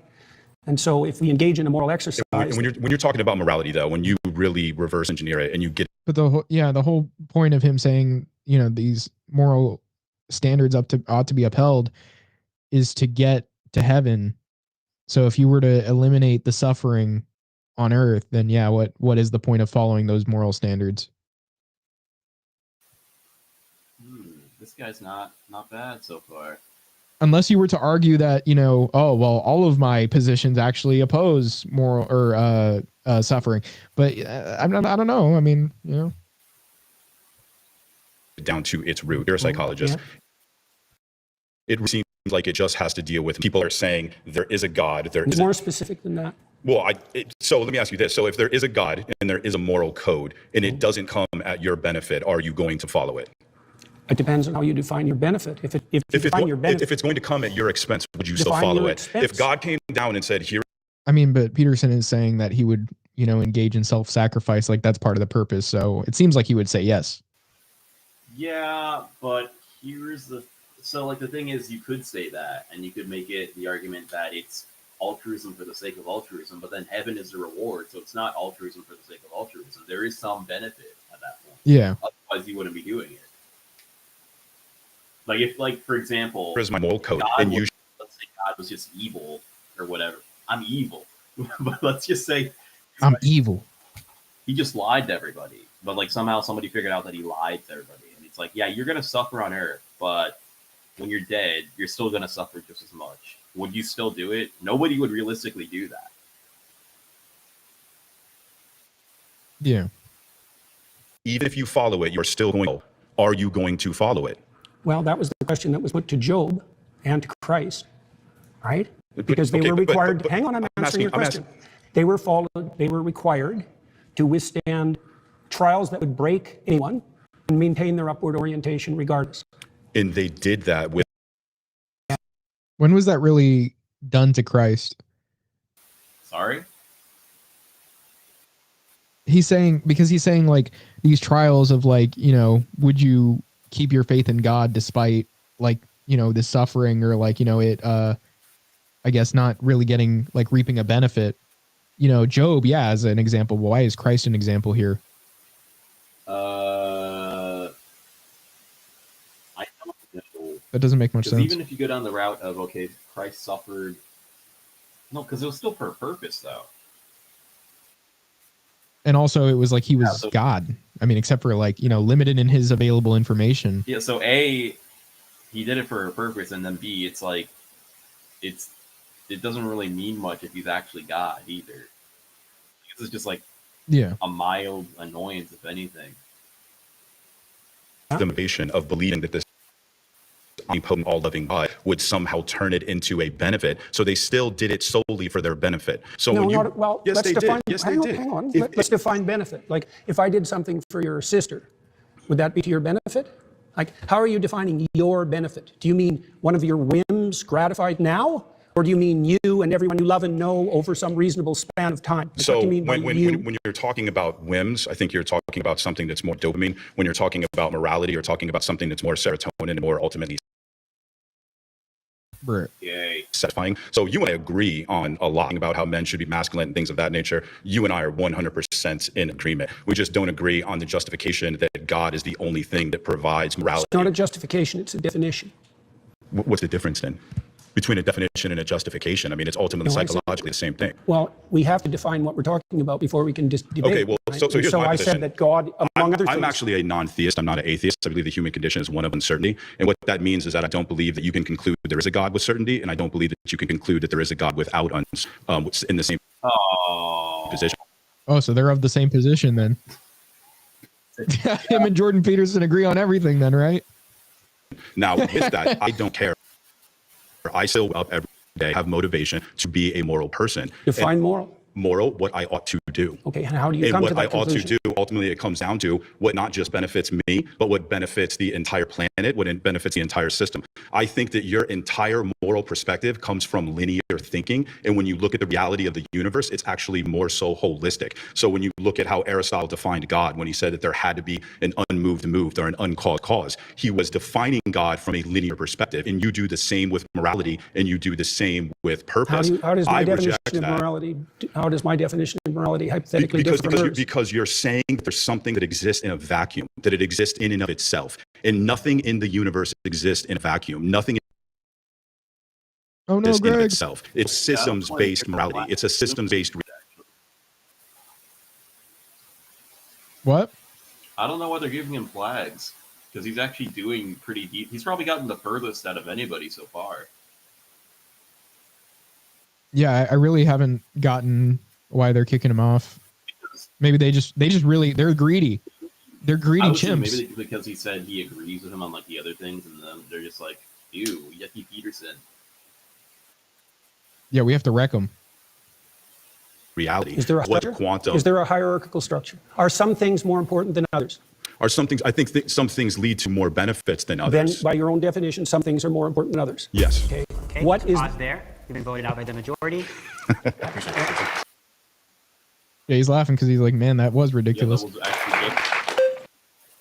I will say, But I need my turn. I need my turn though. I haven't spoken. yeah, that's probably most of it too. I was gonna say he's actually valid. Y'all gotta listen and learn, okay? He's valid in trying to get a definition for benefit because a lot of people would define it as just, dopamine hits. But that's like the only time that's kind of invalid. Every time he asks to find this outside of that, it's kind of been like, come on, bro.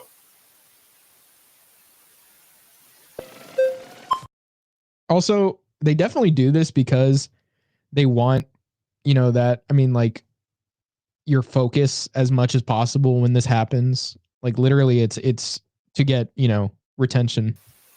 Wait, do what in particular? Have this race to the chair. Probably, yeah.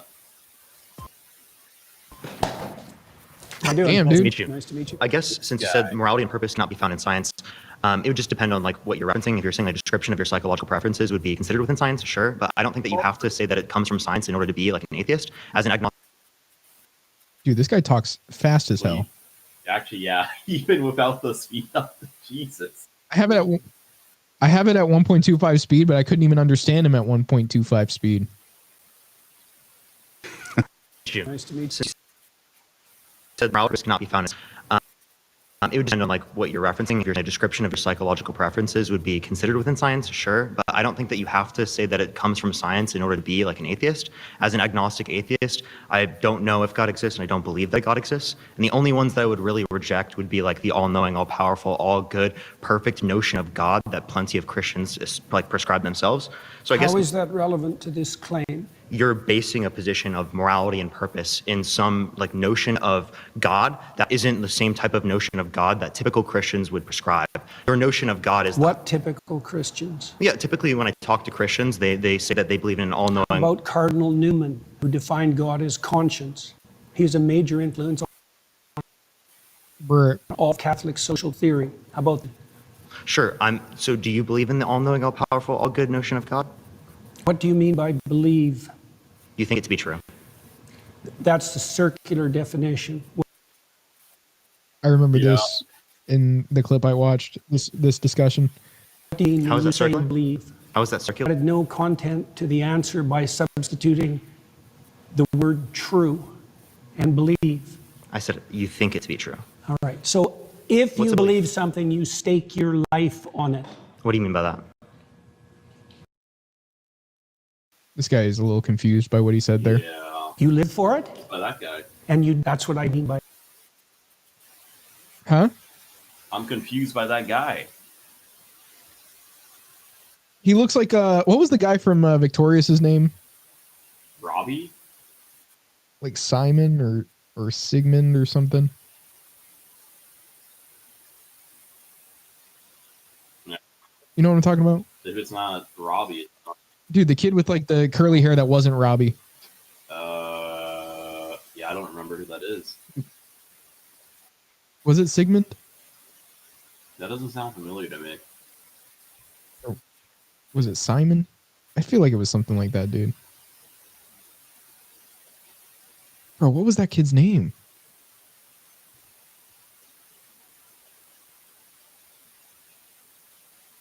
Hold on.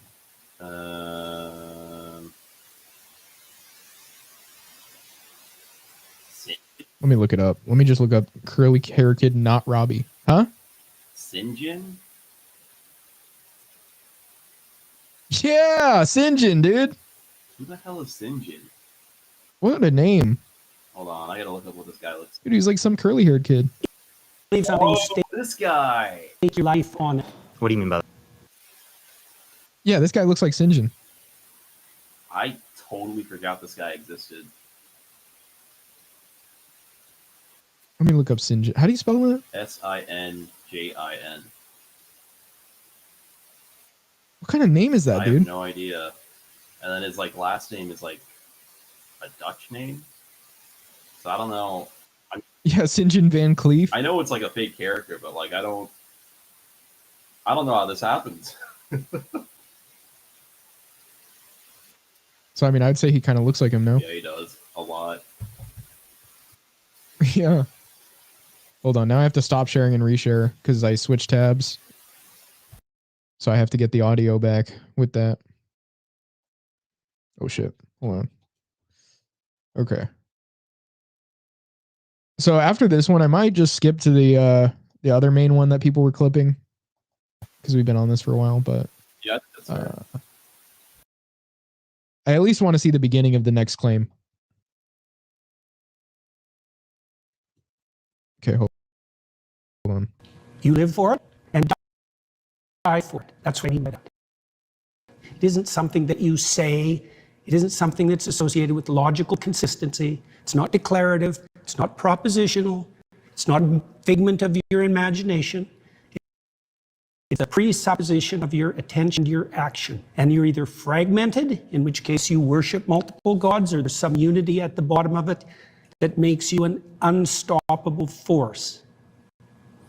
Okay, so you're saying that you don't believe something if you wouldn't die for it? Not really, no. Okay, so then... How you don't believe? So when you say... Can I explain? Like, I could believe it is the case that this pen exists, but if someone like threatened my life, right, I would lie in order to be able to save my life, right? Like, I think you would do that too. You wouldn't lie to save your life. Don't be so sure. You... That part gets me. You don't know me, okay? You don't know who I am. Lie to save your life? How much do you know about me? I didn't save my career. I didn't lie to save my clinical practice. Would you lie to like save your children, your mom, your dad? I don't think lying would save them. Would there ever be a circumstance logically that lying could save someone? Yeah, and if you're steeped in sin, you're likely to live in circumstances There's a guy we know that talks exactly like this. Oh, well, if you found yourself in that position to begin with, it was your problem. Like, you did something wrong. Who? The guy that was in that other Discord that you were telling me to check out that I haven't. Yeah, that was the argument he gave, basically. Yeah, because I've had a discussion with him on something similar where it was like, you know, like the protesters that sit in the middle of the road and like stop people's cars. And basically, like, he's saying, you know, it's wrong to move them regardless. I'm like, but, you know, if I'm in an emergency, I'm going to move them or do something to get them out of the way, you know? And he was saying, oh, well, you know, to have found yourself in this position to begin with, like, you know, I wouldn't have found myself in this position. I would have been prepared. It's like, dude, they just show up. Like, what am I supposed to do about that? Sometimes you're driving on a road and then there's just like a few people just stopped. There's no news report on this or something. And there are people that are like stopped in the middle of the street now. It's like, what the hell are you supposed to do about that? Kind of ridiculous. Foreshadowing. This is an even more retarded claim he's going to make. You found yourself steeped in sin, and that's why you found yourself in this traffic jam with these protesters. I wouldn't touch a protester to save my child because I'm not steeped in sin. Like that. I'll give you an example. If you're like in like Nazi Germany, and it is the case that there's like Jewish people in your attic and you're trying to protect them, example. would you lie to like the Nazis? If I they're would have asking? done everything I bloody well could, so I wouldn't be in that would situation you to lie? begin with. It's a hypothetical, and it's You not can't answer answerable. hypotheticals? No, I can't answer a hypothetical like What? that because Did it's you eat far. today? Look, Did you eat don't today? play games. I'm not playing games. I'm just Yes, asking if you you ate are. it. If you present me with an intractable moral choice that's stripped of context and you back me into a corner, you're playing game. I just told you Hypothetical. I would do everything that I could to make sure that I'm never in that situation. By the time you've got there, you've made so many mistakes that there's nothing you can do that isn't a sin. Being born. Bruh. I mean, you know, I don't really care for that hypothetical specifically because that always is the one that people like to use. But It just doesn't make sense, you know, at all. Like, in the slightest. Like, what would you have done differently to not be in a situation where the government is demanding that of you? Like, the best argument I could see is, okay, well, maybe I'll leave the country if I can foresee that happening. The argument I got. also that hypothetical doesn't exactly make sense, right? Because like if you didn't lie and they just got them, wouldn't you like not be in trouble? Like that doesn't have to do with your life. That's actually fair. Yeah, and then but if you do lie, I mean, I guess you could like do that to in fear of like them getting you anyway because they're like you are harboring people, but like I mean, I don't know. It's like, you know, I think they just want the people that they're there for. Yeah, damn, you're right. I didn't even think of that. Well, I did think of it. Yeah, so it doesn't really like add up, but I don't know, man. Yeah, and then if you do lie, because it's like a neutral answer either way. Like if you lie and then they don't come in, you're fine, I guess. And if that was the way out anyway, it seems like there's no option here where it's like really that much of a problem for you specifically. That's all I'm saying. Maybe ask Born that in Nazi Germany, to people that you care about. Me asking this question. because he knows his stance on a certain country. Yeah, he's like, yeah, no, Peterson would never say something horrid about this, that Ben wouldn't like. It's just a basic hypothetical. Like I can ask. It's just a basic hypothetical. You would never go against his where boss. you put Jews' lives at stake, Nazi Germany. That's just a basic hypothetical. Obviously, you would lie in that scenario to save their life, but you're like not trying to answer this question for some reason. I just told you. Are you anti-fascist? Like, so you're. Why are you asking that? I was just asking, but like, okay. That had nothing to do with this. That really had nothing to do with this. Good. At best, you could make it out to be like, oh, well, it's a discussion of morality and he's trying to figure out his moral stances. But what does that have to do with, I guess you're trying to figure out if you're talking to somebody that you could agree with on morality to begin with, to be having the discussion of where it comes from so that you could be talking about the same thing. That's the best I could say. But it's still a reach because that's not what this guy was trying to do. Yeah, he was doing pretty decent up until then, too. you're not answering this hypothetical because you know you would lie to save I'm someone's life. answering it. Obviously, that's I not don't truth is. find acceptable. Obviously, because I care about you're- truth. This guy's still distressed. He's like, oh my God, get me out of here. I wouldn't be in that scenario. Obviously, right? Logically, because that already happened. Like, that's in the past. You don't have a time travel device. We're bringing this logical hypothetical up to show you that in some circumstances within the real world, you would lie to save people's lives. So your definition of truth isn't actually how we're typically using it. So what you're trying to do is you're trying to muddy the waters. When I ask you, like, do you believe this? Do you think this to be true? Now, if you really want to give him a hypothetical that would happen now, it's like, oh, well, if Trump said we're, getting rid of the Mexicans and you had Mexicans in your basement, would you give them up? I guess if he wants to bring it to like modern times. They're hard workers. Not because they're Mexican, but in this scenario, I would assume they'd be hard workers. So you don't actually... Yeah. That's the question. And if Christians don't like that, really see that you don't really want to be associated with I can Christianity. imagine that I was in a situation where the best I could do as a consequence of my previous mistakes was to tell the least amount of lie I could manage. But that would likely indicate that I had made all sorts of catastrophic errors on my way there. Peterson's like looking strained. Really Look at him. did not like that question. So you would lie to save someone's They're calling me Jordan Peterson. life. So again, you do believe it to be true in that circumstance, even though you lied in that scenario. So Not clearly, that's without not what the you see to be true. context that I put it in. We're not willing to let other people die for it. So that's not what you see to be true then, seemingly. You're doing exactly what I said you were doing at the beginning of the conversation. You're generating an impossible, restricted, hypothetical with no precursors to back me into a How's corner. it possible? Is there something... Yeah, this is just going to keep going. Okay, so next claim is everybody worships something, including atheists, even though they might not know it. Okay, so Like, just to this is pretty simple. like the whole point of a hypothetical is to put you in a situation that's difficult to have a straight answer on, to test the consistency of your logic. So his argument that, oh, you're not supposed to give me that question is kind of retarded. Like, that's the whole point. He's not even asking him like if you were somebody else, which is like a hypothetical I would say you can't really answer because you are not yourself anymore. So how would I answer that? Like, let's say like, oh, if you were like in a war as a whatever guy of like Japan or something, I don't know, would you have done what they did in China? Like, how am I supposed to know? I'm not a Japanese guy, and if I were, then I would be that guy. I wouldn't be myself. Yeah, like the only reason you could actually get rid of a hypothetical, like deny it, is if it's something like that, where it's asking something that you can't actually know, or it's a question that implies a contradiction of reality. But that question does. Yeah, like you literally couldn't be somebody else. These are conflicting. Yeah. Even though they might not know it.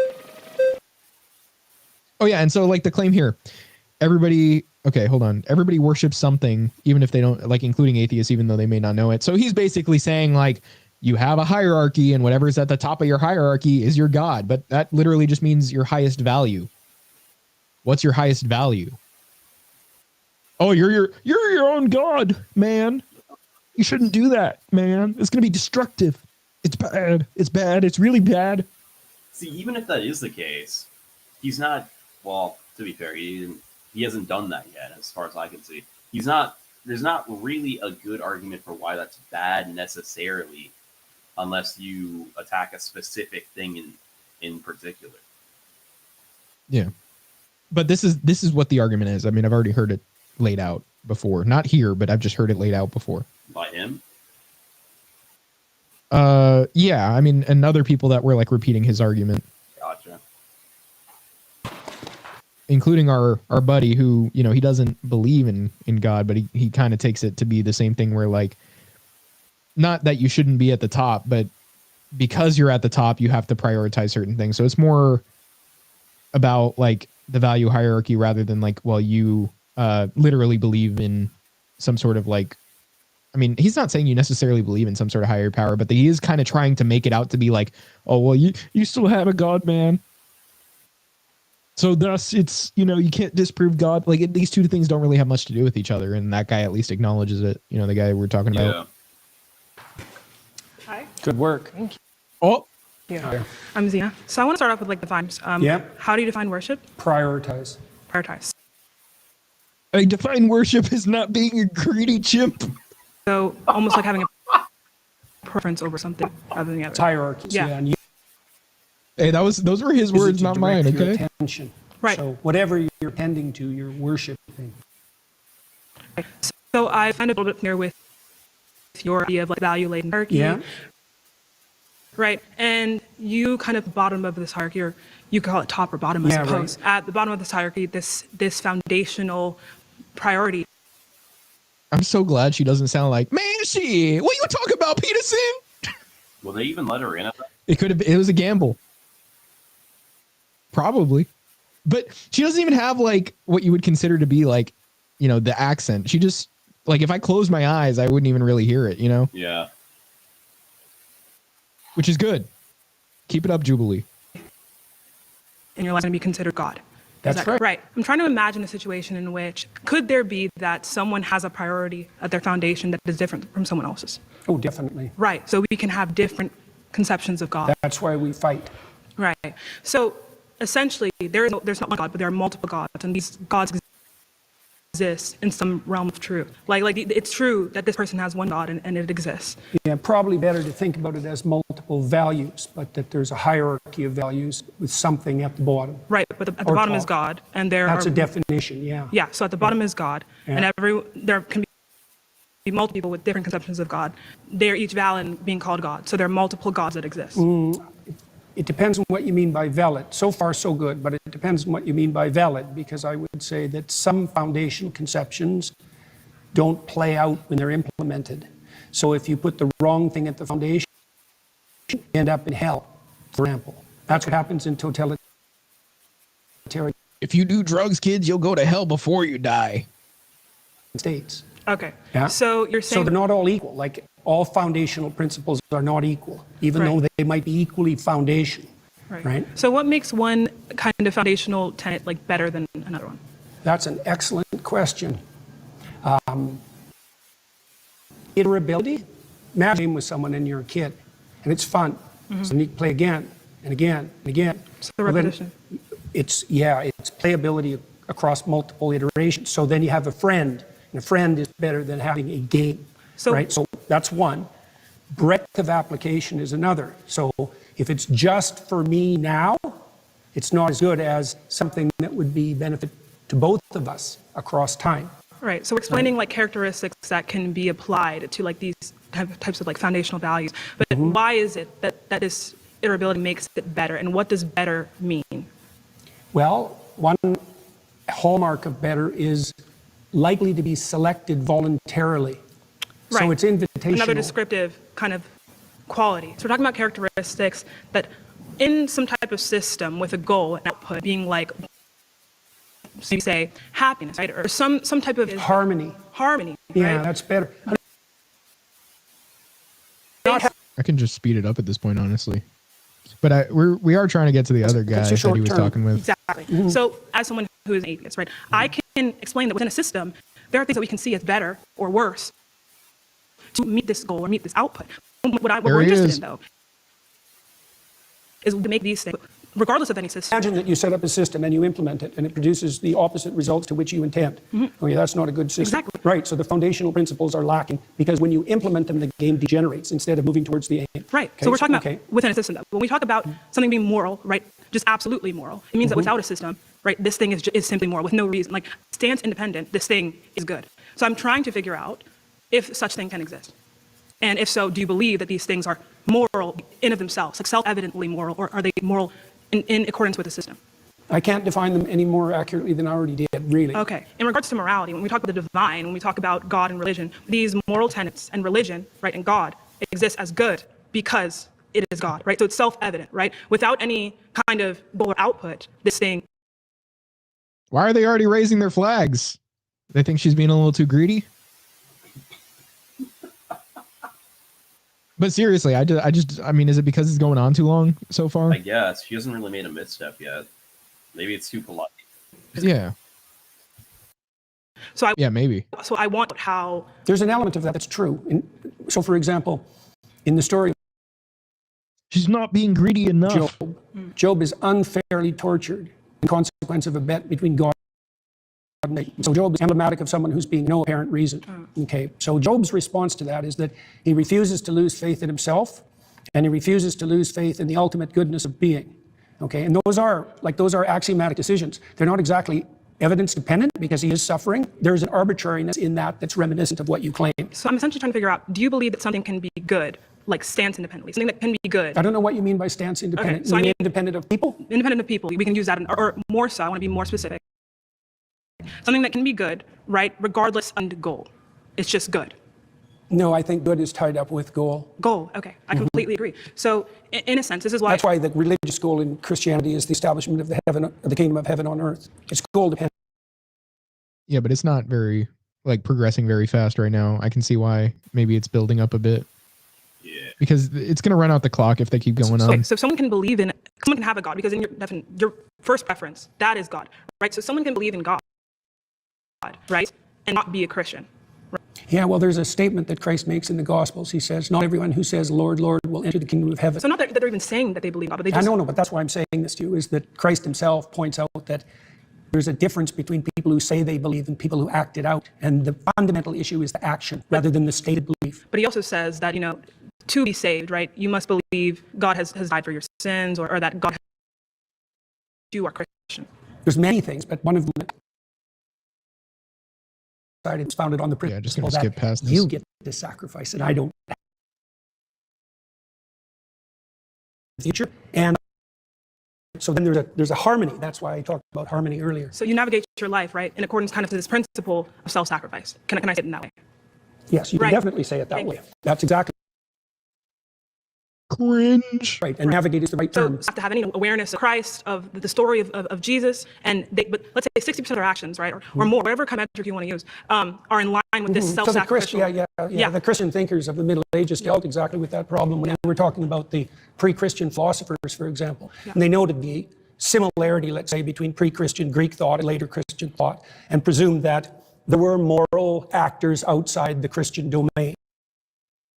Yeah, so imagine that Christianity would Christian. Let's just get to the next one. I can honestly. categorize you based on your actions. What we came to, though, is that someone can be... Let's say... Hey, Dr. Peterson. How are you doing? Here we go. This is it. This is the clip that everybody's been putting around, or at least the guy from that clip. Meet you. What's your name? Dan. You're atheist worship thing, or people, or whatever. Can you just be very clear about your definition of worship again? Attend to, prioritize, and sacrifice for. Okay, that's it. That's your understanding of worship. Well, I could flesh it out, but that'll do for the time we have. Okay. Do Catholics attend to Mary? Yes. Okay. So do they fit that description of worship? Yes. So you would say Catholics and other people that revere Mary, like the Eastern Orthodox tradition, worship Mary. Well, they might not put her in the highest But place. you would put it that way. No. You just said it. Now you're taking it back. There's now? still a hierarchy. Okay, there's a hierarchy, but within the... There's something at the top. All right, you can worship things Mary below. is quite a ways up the hierarchy, but not at the top. Let's go over your definition of worship again. What's your definition of worship? Attend to. Attend to. Prioritize. Do Catholics... Sacrifice for. Do Catholics attend to? Do they prioritize Mary over all other human beings? No, I didn't say overall. Yeah, he's trying to get him to you understand. I said there was a hierarchy as well. You attend to So you can attend to something trivially, or you can attend to it deeply. Okay, now you're adding stuff to the definition. He's not really adding, actually. But your original definition... I added the hierarchy part at the beginning. Are you familiar? Just didn't understand it. Are you familiar with the Immaculate Conception? Why is that relevant? Because you go to a Catholic church, don't you? Or you've attended recently. You're interested in Catholicism, aren't you? Sure. All right. Are you familiar with doctrines? Somewhat. Okay. You're Their familiar. Doctrines are very How do they deep. regard Mary? Why are you asking me that? Because you're a Christian. You say that. I haven't claimed that. Oh, what is this? Is this Christians versus atheists? I don't know. You don't know where you are right now. Don't be a smartass. Well, and I mean either it, you're a 'cause I Christian won't or you're talk not. to you if you're a smart. So, I mean, they're going to kind of go over, the guy's going to kind of go over this, but I mean, as far as the claims we're looking at, I mean, it's atheists, like, you know, well, atheists here, atheists reject God. That's the claim it's about. Morality and purpose can't be found within science. Everybody worships something, including atheists. And then the last one is atheists accept Christian morality, but deny the real. Okay, so that one's a little bit more on the lines of this, but at the same time, I mean, I guess he would kind of cross a threshold of like just be like being somebody who's debating for the morality and actually like believing like not only just like the tenets, but, you know, just kind of the religion in general without necessarily saying he is a Christian. So I can kind of see where the guy is like kind of confused on this. And also it seems like there was some confusion initially when they were being told what this is about, like on either end. The guy in his own video claims like, oh, well, it was Peterson's fault that he didn't understand this. But like, it seems like Jubilee may have been to blame as well. Yeah, so it's very reasonable to come to the assumption that he's operating as a Christian based on the implying nature of the questions, but you can't really corner somebody in an argument if they didn't actually claim to hold that position, even if it does seem like they are holding all the tenets of that position. So that's part of the issue here. Yeah. Well, either you're a Christian or you're not. Which one is it? I could be either of them, but I don't have to tell you. You don't have to tell me. I was under the impression I was invited to talk to a Christian. It seems like it would make sense to, if you were having this debate, to be able to disclose that information if you're agreeing to the debate, though. Yeah, he probably, like, he doesn't have to, but it would definitely, it would make things a lot easier if he just said yes or no. But I was going to say, It makes sense to, in all fairness, it makes sense to say that for the sake of having a debate now on they're this. just going to go back and forth on whether or not he is or not, which is just kind of annoying. But I was going to say it's entirely possible he could hold all the tenets of Christianity and just not be a Christian necessarily. So then that, and even Andrew Wilson was saying that, because I saw Andrew Wilson mentioning that on Twitter after the fact, and he's like, yeah, I mean, he can argue for the like the worldview and like the ethics without being right. one. Like he doesn't even have to accept them. He could still argue with the internal logic of them against, which Andrew Wilson does all the time in debates. He says, okay, I'll cede that, you know, God not real. I'll just give you that. But granted that, it's still the better worldview to have over everything else. So, I mean, that is a fine debate to have. And I think it's a good tactic on his end as far as, you know, making this debate, because now they can't go on the whole God real or God not real. But, you know, Peterson, obviously this is integral to the discussion he's having right now. So he kind of has to take a position here. He is taking a position on somewhat, at least, you know, from what we can tell on the truth of God, but not unlike, you know, his actual religious beliefs here, which is kind of making it a bit too cloudy. I mean, Andrew Wilson does it a lot better. Am I talking to a Christian? Invited to. I think everyone should look at the Look at that. They cut that off. You were invited to what? They didn't let him, like, they didn't let that part in.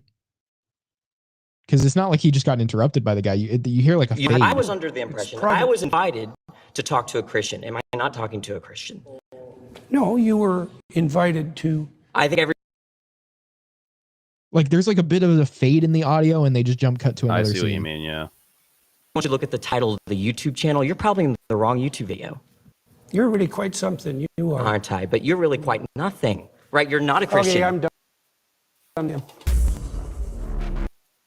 So I guess you can just like get rid of them whenever you want, is what I kind of figured as soon as I saw this clip for the first time. I didn't know you could do that. And also, wow, for the lack of time that this guy was even on the screen, that was the most viral clip from the whole thing. He had a lot of.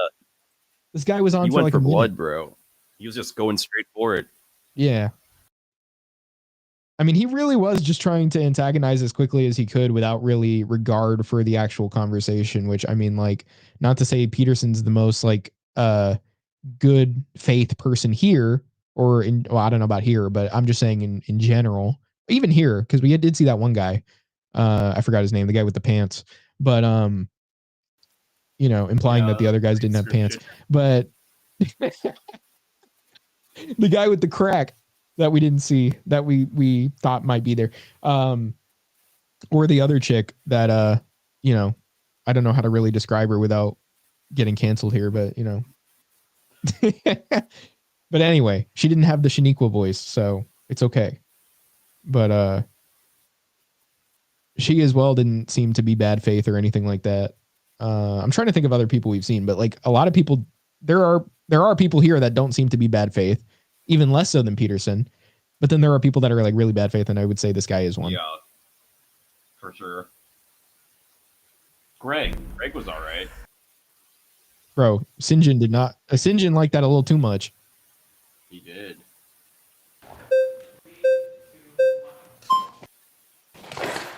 Is Sinjin gonna? No, it's not. Hi there. Hi. Nice What's to meet your you. name? Gerard. Hello, Gerard. Nice to meet you, sir. So you've said that worship is when you prioritize and sacrifice for something, right?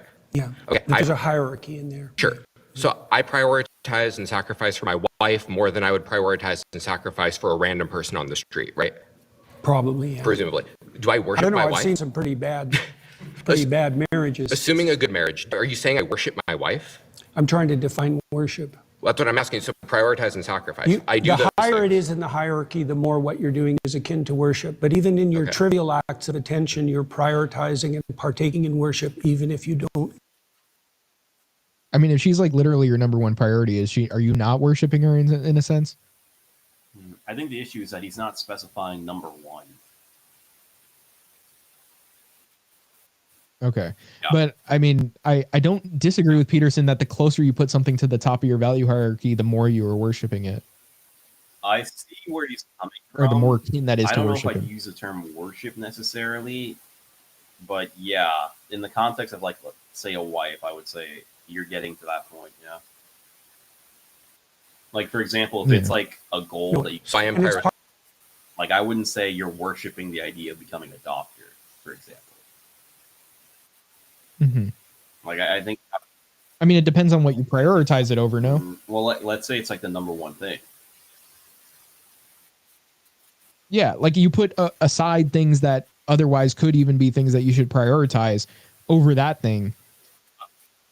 Is that not worshiping? I would say that. I would say, like, if it's worship, it would have to be some kind of idol or entity.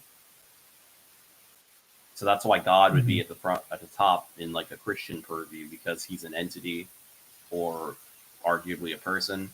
Your wife works as well, your kids, etc. But like, I don't know. Inanimate objects, it seems weird to say worship. Same concept, I suppose, but I don't know if it really makes sense to call it that. But I suppose, given the framework I'm dealing with, I would have to say, yeah, that it's worship. To your wife's sake. So why do you value your wife? You do value your wife. Yes, I love her, so I prioritize and I sacrifice for her. Right. So that's within the confines of love. Say. Sure. What else does it serve? What else does what serve? Your love in your marriage. I mean, I am married to my wife because I love her. That's also why I prioritize and sacrifice for her. Right. I certainly wouldn't think I worship her, and I don't think anyone else would make that. I'm Are you trying to making make that a claim? definition. Okay. Yeah. Why is he like so triggered over that though? Maybe he does. I mean, it's like you're the one that's putting her at the top of your value hierarchy. Is that not like, and now you're trying to say like, well, I don't worship her That's though. on you though. Yeah, exactly. Like, he's almost some demons. It's a hierarchy of attentional priority, and as you move up it or down it, depending on whether you think about it as a pinnacle or a foundation, you move more towards worship. Right. So even the small things. I'll give you an example. Imagine you go on a date. Well, imagine that your aim is a long-term relationship like a marriage. Okay, now imagine that your aim is short-term sexual gratification. Your pattern of attention is going to vary during the date, depend on your ultimate end. That's the hierarchy. The way that you attend to your wife is dependent on your ultimate aims, even if you don't know it. So at what point is it worship? Because Why do they keep flashing to this guy, dude? He hasn't said anything yet. I mean, it's like, Sinjin, what does Sinjin matter here? The Oracle said something humorous. Oh, let's see. Hold on. I worship that guy's wife, is what he says. He also said he bought your bathwater earlier. Yeah, I saw that. That was well, what he probably means is he bought from my river of Winter Edition Red Bull. Ah, on sale soon. Very soon. We need to find a way to synthesize a flavor that would like legally not be theirs to collect on, but it still tastes pretty similar. How do you even quantify Or we just synthesize the flavor and just make it. I mean, I'm just saying. I mean, I was just gonna say, like, could they prove that we stole it from them? Yeah. Or maybe I just happened to find something that's similar, and then it would be up to them to make the claim. Yeah, exactly. So, you know, I'm just saying. I'm a fan of Winter Edition flavor, and I think if I come up with a similar flavor, it would be very good. That's all I'm going to say on that. Sounds like you're saying worship is almost a spectrum. I mean, it shouldn't be impossible because I mean, like, I guess you just have to figure out how to get the eucalyptus flavor, but the vanilla is pretty easy. Yeah. And what else is there other than that anyway? Is that it? I'm not sure. This was like vanilla bean and eucalyptus? Oh, yeah, okay. Appeal to your audience and make menthol Red Bull. That, right. That might not be horrible. It's not a. It's kind of like that's. When is it worship as opposed to love my wife? The closer you get to the top or the bottom, the more it's. Dude, I would drink menthol Red Bull. Might as well. I mean, that's basically just putting a Zin in and then drinking some Red Bull, dude. I mean, come on. Kind of great. Wintergreen Zin plus a Red Bull. How close to the top? Because I don't. And if you're saying I have to hit a certain threshold for it to be worship. Oh yeah, because this guy's just triggered over the worship word. Like it's not even about the fact that like he worships his wife. It's like the problem is that like he's thinking I don't worship anything, no gods or anything, no masters, you know. So it's like, basically like, you know, he's on the sort of Reddit train of like, well, if you even say I worship something, then that alone is like you making a claim that goes against my worldview, and thus like I'm so triggered over this. Yeah. I get why it would be a problem, but the fact that he's making that big of a deal over it, especially over his wife, is very telling. Yeah. I'm just going to skip this guy. I don't really care for him. Yeah, I thought we were going to go to the next Look at him. Look at how he walks. Look at how he walks, bro. You saw that? Does he absolutely curse God? No. His wife tells him to do that. Right, thank you. Thank you, sir. Yeah. Good.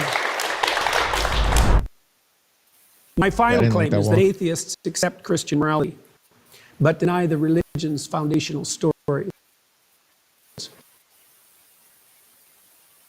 Yeah, we're just gonna need to get into that, I guess.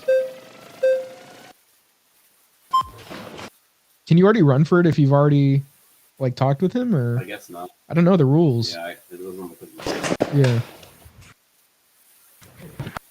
Well, we have to be fair to people, because when chimps get 3 grapes and one gets 2, you know, it causes them to chimp out, and we don't want a bunch of greedy chimps in here, do we? It's very nice to meet you. What's your name? I'm Ian. Hi. So God says that you can own people as property. He says that you can beat them with a rod too.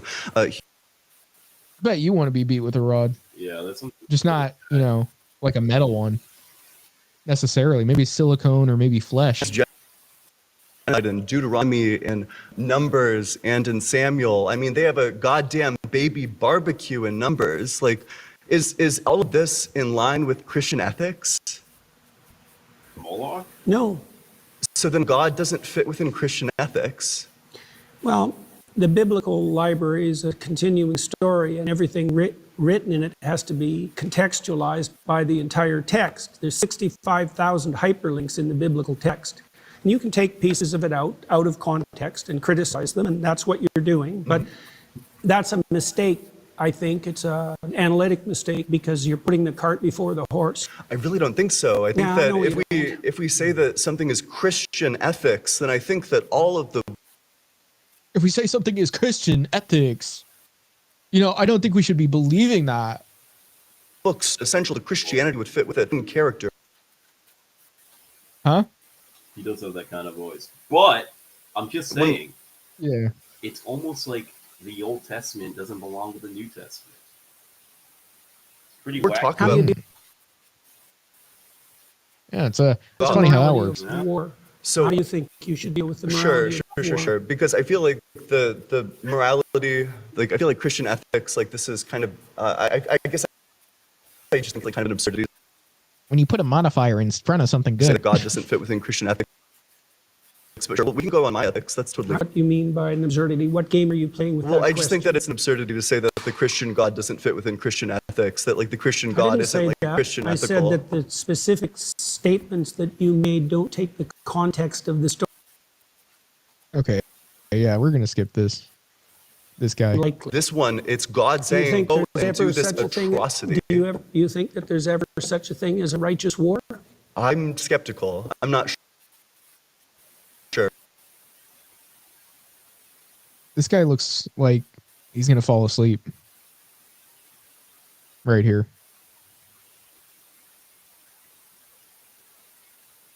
Okay, I hope they vote him out soon because, like, yeah. That guy sucks. Honestly, Sinjin, you're not doing a good job. We're going to have to skip past you to the last person. Maybe last person, unless there's another one.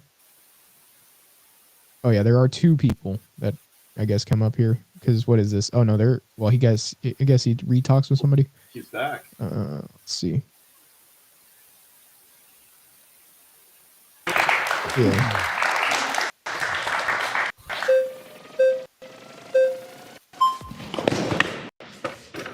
Jordan, nice to meet you. Very zippy. What's your name?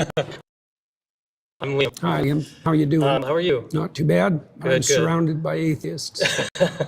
My question to you, let me scoot in, would be, what does it mean to accept Christian values precisely?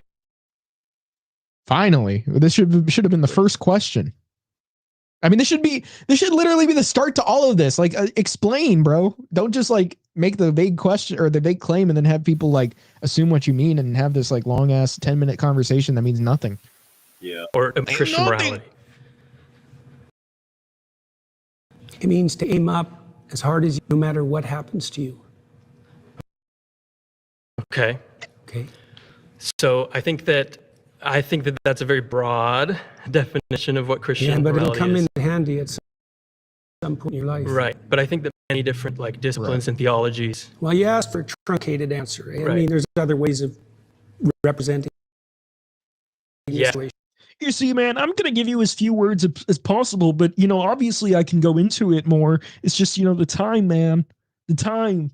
But I wanted to give you something that was kind of foundational briefly. Yeah, that makes Doesn't mean it's, you know, exhaustive. Yeah.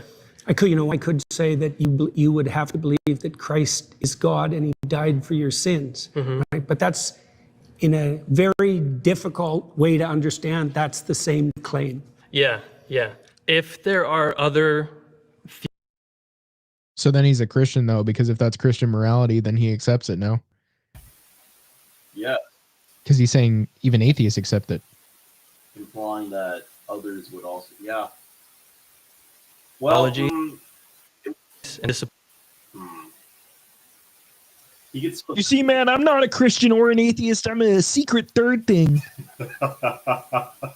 That have similar values. Yeah. How then does that definition mean? Like, wouldn't those also be Christian values under your definition? Good question. I spent a lot of time studying different religious systems. He's saying, LMAO. Now this guy is iDubbbz. Let's see what he said before that. This looks like something Jordan Peterson would read out. The greedy chimp worships the third grape. Also, holy shit, the curly hair guy pissed me off and he has a bald spot. How do you have low T and still bald? Well, because it doesn't come from low T then. You know, you would think. That's true. I mean, are we saying that you never see like fat, like, you know, I'm not even just saying like big as in like a lot of like body. I'm saying like pear-shaped in the torso, bald guys. I mean, that's obviously low testosterone while having, you know, the male pattern baldness. So how would it be exclusive to, even if it were a cause, how would it be exclusive to high testosterone? But it's not. It's not testosterone. From all over the world and found multiple interesting layers of concordance. Right. So, for example, in ancient Egypt, their god, who the reviving god of the telescope. He was the god of the and Jews. I don't really care for this either much. I don't know about you. I'm good to go to the next topic, to be honest. Yeah, I'm honestly kind of tired of it. There was a video from the guy, though. You know, like that would be something. Yeah, let's just watch the outro of this, honestly. And then go to that other video talking ahead. to win. All right. Well, thank you so much. Well, I definitely picked the right person. Thank you. That was very good. Very good. I don't like talking to win, but there were portions of all the conversations that were truly productive, and that it's instructive to see the distinction between a debate that's aimed at local victory and dominance, let's say, even of ideas, and a discussion that's predicated on mutual exploration and establishment of like a harmonious understanding and peace. Bro, Jordan Peterson, you're just blabbering. all of the kind of theists are on the internet. He is one of the better ones in regards to just like being genuine as a person. Yeah, I don't know but about I that. do feel like he does a lot of, I guess, wordplay that can make it a little bit difficult. Just muddies the waters in regard to what we define as Christianity and atheism. Jordan Peterson, I credit to turning me into an atheist. I think if the average person followed what Jordan Peterson said, they'd realize that fundamentally Jordan Peterson is not a Christian, in fact, uses many atheistic principles, and operated under bad faith by seeming to forget what basic words meant when he didn't want to answer a question. That part is true. Can kind of shift a bit depending on the moment, and I think that he wasn't afraid to flex that definitional muscle. And I felt really good about No, I don't want to listen to Sinjin. We're getting off of this video. I wanted to take a look at the guy who talked about this situation.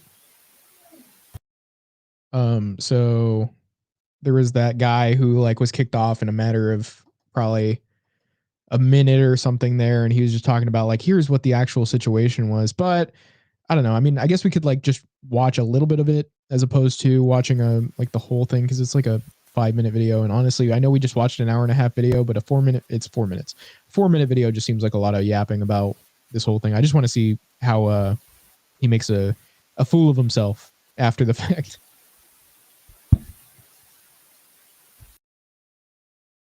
There was nobody, I mean, you know, prominent in this. I mean, obviously there were some like people on the debate side of this that, okay, I can respect their positions, but, or at least the way they're debating rather than necessarily the exact positions they hold. But in the main two, you know, as far as Jordan Peterson and this guy that's like become viral with him, I don't think there's any side that I'm, I'm just like, yeah, fully on this guy's side. Type, but you're really nothing, right? You're not. Okay, I'm done with him. Yeah. That was, don't do that again. Don't do that little hand motion again. Anyway. Of course, I don't know what emails they sent to Jordan Peterson, but before production, they announced once again the production between 1 Christian versus 20 atheists. Jordan Peterson actually responded and actually, I think, giggled and said, well, some people don't consider me to be a Christian. He embraced the label before the filming, right? I really think he just had something like a Joe Biden moment. He didn't really understand what it meant to say, yes, I'll be that 1 Christian in your video. But are they really basing it around like the Christian versus atheist, or did they just want Jordan Peterson there? Because it seems like, you know, despite him saying this, they didn't really care. They just wanted the views from having Jordan Peterson on. They're not going to change the well, they did change the title after, you know, criticism, but before that, they're just kind of like, how can we grab as much cash as possible from this? Yeah, that's probably likely. He would have declined if he doesn't label himself as a Christian, like he didn't really answer my question, like whether he was a Christian or not. Then he should have never entered the arena. And yeah, the whole Mary worship thing, all I was trying to show there is that you play with words. You're going to say stuff like Catholics worship the saints and Mary Yeah, your argument wasn't good there, bro. Christian, and then saying in the production, yeah, I'm not telling you that I'm a Christian. And for those that don't know, Jubilee changed the title after public release. They got the backlash. Why did you invite Jordan Peterson to do the whole one Christian versus 20 atheists? He's barely a Christian, if not even. So I understand why Jubilee changed the title, although that makes my point kind of diminishes my point. But everybody, I think the top comment is that, yeah, they changed the title of the video. But at the same time, it's hard to blame Jubilee. But in the video itself, it says Jordan Peterson versus atheist, and they didn't change that. At least I don't think they did, because you can't really change a YouTube video unless you re-upload. Completely. I mean, maybe they made a mistake. I wouldn't say that. If you look at Jordan Peterson's content very closely, especially the last couple months, he's been saying stuff like, yeah, there's a sense in which Christianity is true, or yes, Jesus rose from the dead, and back if you took a video camera 2,000 years ago, outside him, yeah, maybe a person. This is a whole lot of yapping, honestly. We're going to skip this. But yeah, point being is that, the guy that came on the show and made this whole ruckus for like a minute, clearly he's just kind of trying to get on Peterson further after the fact. Obviously this is for attention regardless. I mean, obviously it's a smart decision to continue if this is already your position that you've taken, not to have the position, but to grift off of it some more. So, I mean, there you go. But let's see. So yeah, but the whole like Mary argument was kind of just pointless to even bring up. So yeah, moving on, we have an Anabology face reveal. So Anabology is a guy that talks about Ray Peat's ideas, the philosophy and all that, but also, or I guess like, approach toward eating. I mean, you can count that as philosophy, but the thing is that, he has promoted the honey diet for a while, which is basically eating an intermittent sugar window in which you're only eating primary sugar sources, like not really any fat or protein, and only eating simple sugars, not starch. So it's not carbohydrates in general, it's just sugar. So it's like things like honey, fruit juice. But he was saying even honey is like better than something like, just whole fruit, because that has like a certain amount of protein to it. And also, even though it's a very small quantity, you can eventually get to your sort of cap. The whole mechanism behind it is this thing called FGF21, which has caught a lot of attention because sugar dieting in general has become a thing where you're topping off your liver glycogen, and you're basically just causing this FGF21 release in the liver. When you overfeed carbohydrates and don't have a lot of protein, you're protein restricted. The whole mechanism, in essence, is it's a biological thing that basically allows there to be a bigger amount of calories eaten without a weight gain. And if anything, so long as you don't overfeed within that window, if you're just, which is pretty hard because, you're trying to reach a max on your sugar when you're not eating anything that blocks it, like protein or fat or starch, you're basically getting to the point where you're not able to get to that threshold. So if anything, your output becomes so great that you're losing weight regardless of eating all that sugar. And it would actually be perhaps more calories than you'd eat typically, because he was saying he went from eating like 2,500 calories and not being able to lose weight on that to 3,500 calories and losing weight. So, and he was tracking that. But basically his approach would be not eating too many dates, because that would like eventually introduce a little too much starch, but he would eat like half a pound of dates, a pound of honey within this window, and then coffee, mixed with the honey or sparkling water just to make it taste better. And then pretty much like he would eat a ground beef dinner, like lean ground beef, skim milk, and he would lose weight on that, because it would still be like, a lower carb dinner, but you're still not overindulging in fat or anything like that. And so, I mean, there were people who ate more fat on that and still lost the weight, but I guess it just depends on how like metabolically flexible you are. But point being, in all of this, when he did this diet run the first time, he had this like very shredded physique that he posted on Twitter, and we'll take a look at that as well. But basically, he has just revealed himself on Mark Bell's podcast, because Mark Bell from Cole Robinson is this guy who goes, "Hey, fatty," and he talks about sugar fasting and all that, and like just eating sugar, even for a day on end, rather than like something as intermittent as like a 6-hour window, stopping and then eating dinner. He's talking about doing it maybe like 3 days a week, depending on how big you are starting, and how much weight you want to lose. But he talks about doing that. Cole's a very shredded guy. You see him all the time. Mark Bell tried it after being introduced to it by Cole. also got a better physique from it. And then Anabology even posted his physique, but he didn't post his face around the time of the honey diet. And so he recently went on Mark Bell's podcast. This was the first time showing his face, and he got some criticism from it because he has a bloated appearance in his face. And so people were saying like, this must be like a thing of cortisol. This must be this or that. But there were also people coming to his defense. But we're going to take a look at the original tweet that was calling this out to begin with to sort of see where this all started. I'm just going to pull that up right here.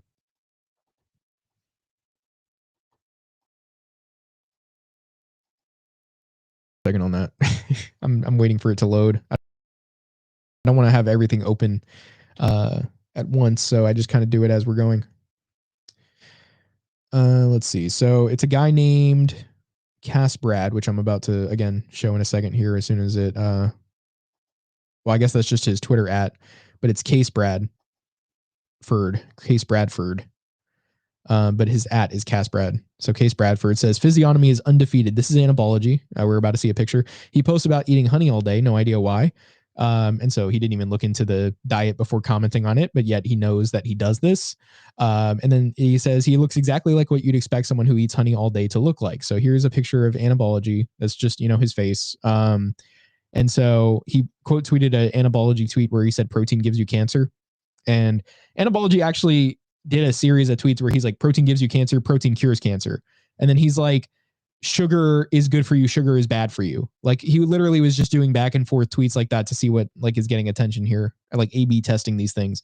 But some people wanted to really just go straight for, oh well, he's giving these harmful opinions out there, which, he still does have like this idea of like protein restriction being a good thing. So, I mean, you can still extrapolate that maybe this is the one he would side more with than the other way around. But, basically he's just calling him out on his physique here. And then let's see. So essential to understand, and this is a reply to himself, that knowledge, particularly in the health arena, is easy to pontificate. Anyone can learn writing and marketing and hide behind an anonymous account and promote nonsense 24/7. If one does not embody and exemplify their teaching, shit's worthless. So Anabology here has a reply for him because he's like, what's your problem with me, man? I've always posted physique. I share information freely, cite my sources, which is true. Anabology always does do his best to give the most accurate information possible, but he does post his own physique here. So this is him doing, I believe, like right after the version, the first run of the honey diet. Let's see. So let me see here. And this was, again, like this is not like something, just on a different diet that he has, but, these are just some photos. And even Noah Ryan, who he's done an interview with, I don't know why I said interview, but Noah Ryan, who he's done an interview with, but was anonymous at the time. Noah Ryan still recorded his face, but just blurred it out for the interview that they had done at the time because Anabology was anonymous. This was Noah Ryan and before and after doing Fruit Until Noon, which is a similar approach. So basically, like this was him doing intermittent fasting right here, and this was him doing Fruit Until Noon. So he like started just eating fruit until noon and then eating his more like fatty meals and all that. But basically having a similar like restriction window with like just carbohydrates and actually more just sugars.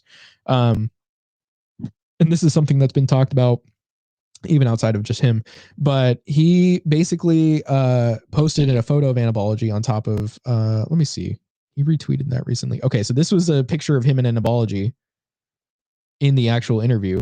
So Anabology has a clearly less bloated face here. So Anabology, like when he was talking about, I guess what happened, as far as him having a more bloated face, in the recent one, he was saying he like put some weight on. I don't think he's been doing as much like, the honey diet recently. I guess he said he's had some things going on. So I guess, water retention is a thing that can happen like that, where you gain weight in your face and it looks like that because you look more bloated because of that, like water being retained there. But, I don't know. He like, I guess if I were to criticize him, it would be that, he's promoting the diet and he does get lean on it, but it doesn't really like, how much does it really prove that you stay lean or I guess like metabolically flexible once you've completed it, I guess would be the only like thing that I could question there. Mr. Oracle says Anabology is secretly a bear because all that honey, but I think he's doing something good here. Like with the honey diet, he's trying to prove that it's not just about like literally like you are at a fixed caloric intake no matter what, because it's just about your age, your sex, your height. You eat this amount, you gain this weight, you eat that amount, you lose this weight. Like it's not that simple. We're not some sort of closed system. It's flexible. The calories out are. I mean, so you can eat things that will raise your metabolic rate, cause you to lose more weight, even if you are eating more. And you can eat things like in less of a quantity and still gain weight if your metabolism is getting screwed over, or if it's already screwed. If you've done a lot of fasting in the past, you're not going to be able to process food the same anymore. You're going to have a damaged metabolism, and you're not going to be able to just, perhaps even eat the 3,500 calories that he is, or he was at least on the honey diet. Maybe, you could still do the honey diet, but even less calories just because of what your body's able to even do, even at its maximum capacity. Right. So, I mean, it's the whole SECO narrative is that, it's literally all about this number that you can plug in. But no, I mean, it even varies day to day. It varies based on how you slept. It varies based on many things that you can't just track for in a simple calculator. You can get an estimate, but the best you can do is like weigh yourself in the morning, I guess, and see what the results of that even were. If you want to get close to a number that is still not going to be consistent day to day, actually, no matter what. I mean, so unless your environment were literally just 100% consistent, but even then you'd be causing a problem of just not having any novelty. And so even then, you're not producing the same amount of dopamine probably. But if you could somehow even manage that, okay, fine. We've gotten to this very, very fixed environment that can't be susceptible to anything changing, that you now have like the exact caloric output in. But that's not how we live. That's not how we exist. So it just doesn't make much sense. So Anabology over here obviously has proven that, not only just, by losing weight on 1,000 more calories. And Thermobolic has also done this with coconut oil, where like his caloric intake increased by 1,000 calories, and he was just eating coconut oil as like his only source of fat. And he was drinking skim milk and eating fruit as the rest of his diet. So clearly it's not about the calories specifically. It's about our metabolisms, what kind of position they're in, and what foods are going to promote a healthy metabolism to have a high enough burn. Still, obviously the calories out are greater than the calories in, but it's because your body now reaches a new level of output. That's what's happening here. It's not just a restrictive thing that is going to lead you to burnout in the future. Because if you're just over here restricting, and you lose the weight in the first time, and then you gain again, and then you lose the weight the second time and you gain again, you're putting yourself in this position where you're burning your body out, you're causing a lot of stress, you're causing these signals to happen where your body thinks you are very prone to starvation, and thus it has to hold on to everything you're feeding it. So that's the issue here. So, I mean, if you're trying to lose weight, obviously you want to find something that has a more adequate energy intake, even if the output is being increased, and that's what's happening. Even if it's still a nature of like, just not eating the amount of calories that would cause you to put on weight. Clearly there's like a difference in where that roof even is, or that floor, or whatever it is, as far as like how many calories you can eat. And the pro-metabolic thing, the better thing for our system would be to find the least restrictive way of doing that, which Anabology has done. But, again, like obviously he has like put on weight since doing this, but while he was on it, he was losing weight. So that already proves that the honey diet, and there are other people that have tried it and found success in it. At least if you're close to your goal weight, it's gonna work for you. If you're probably like pre-diabetic or diabetic or something, you're gonna have to navigate it differently. But he's already proven what he was trying to prove. So the guy saying, "Oh, I don't know why he eats honey," well, you clearly haven't read his protocol. You haven't read any success stories from this. That's not to say it works for everybody. X Fat Loss was talking about this. He's another guy that does the heavy cream keto. He was saying this didn't work for him. He said the sugar fasting didn't work for him. So, it may not work for everybody. There might be some things about his biology that are just, or his metabolism or something that are just simply different, that maybe there is still a way to, get him to the state where he could just lose weight on this, but like it just wasn't working for him. When he did do the honey diet though, specifically, he did gain weight, but it was all muscle mass when he got his DEXA scan. So he got like the most reliable way of telling what your body fat is, and the body fat didn't increase. It was just his muscle mass that went up. So it didn't even really harm him. The sugar diet, however, though, he said it was worse. He had to quit it. But so because he was just saying there was like issues with the liver and stuff. I don't know. Maybe that has to do with like the position your liver's in to begin with. If your liver's fried, I don't think you can necessarily get away with doing this as much. But yeah, the whole point overall is here. The whole like, well, the way he looked in this podcast that he showed himself in just invalidates his whole, like all the work he's done. and all the success stories people have had from it, it just doesn't make sense.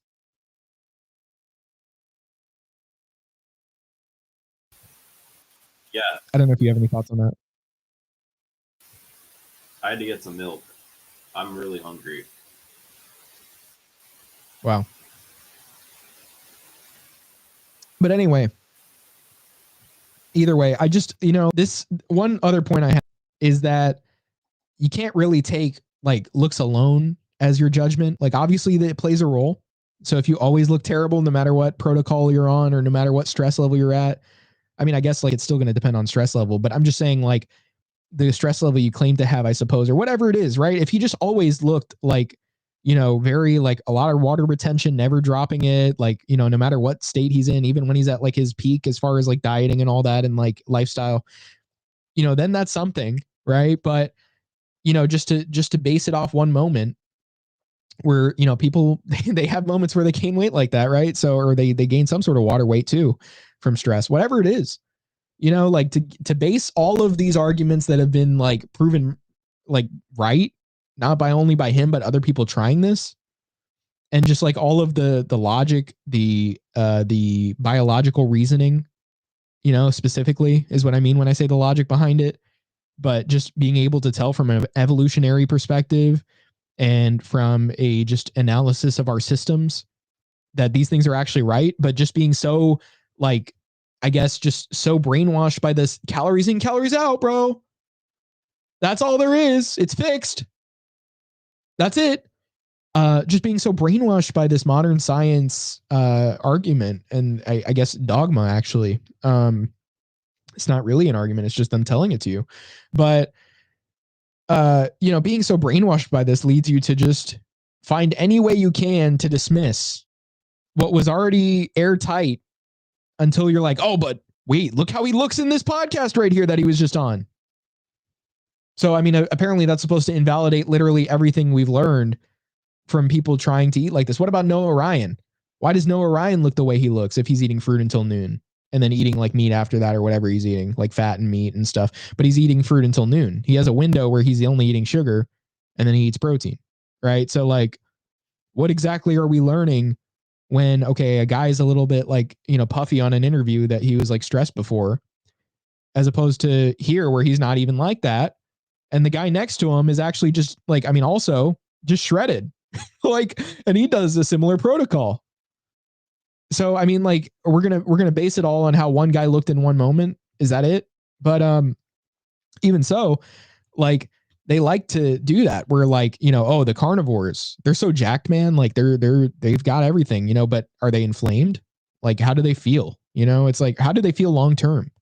Not just how do they feel in the first month or first year? How do they feel after that of not eating any carbohydrates? Why are there so many people that burn out on it and decide, hey, actually, I do want to include fruit? Oh, you're just addicted to sugar. That's why you do it. No, because you feel like shit. That's why you do it. Because you want to feel good again. Your libido fucking tanks after a while. And then you want to go back to eating fruit because, yeah, the vitamins in meat, the nutrient density, of course, all that, and an adequate fat intake of saturated fat, which you're primarily going to get now that you're eating animals. Yeah, you're going to feel better than you were eating processed food. But does that mean you have to throw the fucking fruits out with it? No. Why would that mean that? And then when you do that for enough time, then you're like, man, I really feel bad. What's the problem? And they realize, I need fruit, I need honey, I need dairy. And when they do that, then they start getting hate from the carnivores that are like so dogmatic that they're like, oh, how dare you? How dare you? Like they couldn't take that these people did that to them. So, I mean, it's just insane. But yeah, so overall, I mean, like somebody did say like Anabology in that other photo, which I mean, like no hate to Anabology. I just thought it was kind of funny. We can joke between guys. I mean, I don't know. I don't know him personally, but if he wanted to say something about me, I'd accept it. Okay.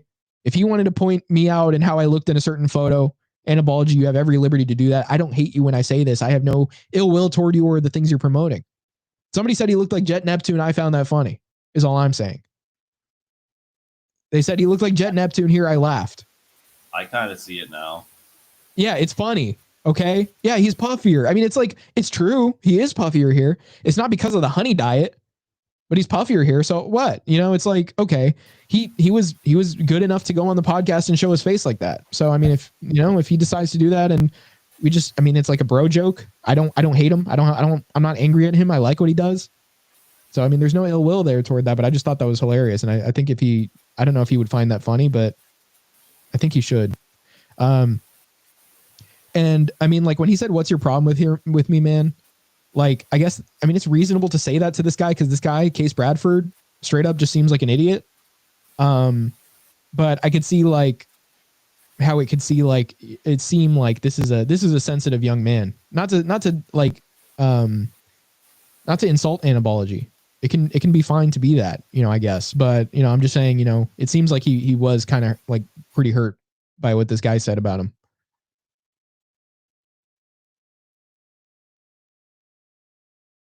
But yeah, no, this guy says, I have no problem with you. It was very bad faith to his reply to Anabology after that too, because the Case Bradford guy, he says, I have no problem with you. I write by clarifying creativity from God and posting what comes through. I see nothing problematic here. Do you? But then literally the first sentence in this is physiognomy is undefeated.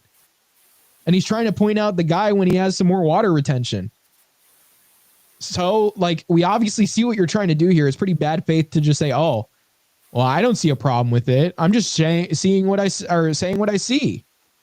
You're obviously trying to get a reaction here. You're obviously trying to get people to discredit him. It's obvious. We know the context. It's such bad faith. And then he's trying to bring God into it. Like, oh yeah, like, but that makes me a good person. But do you really know God? So Anabology actually had a decently funny tweet though, that I thought was kind of funny, and it's going to lead us into our next segment. Well, next part of this topic. Right here.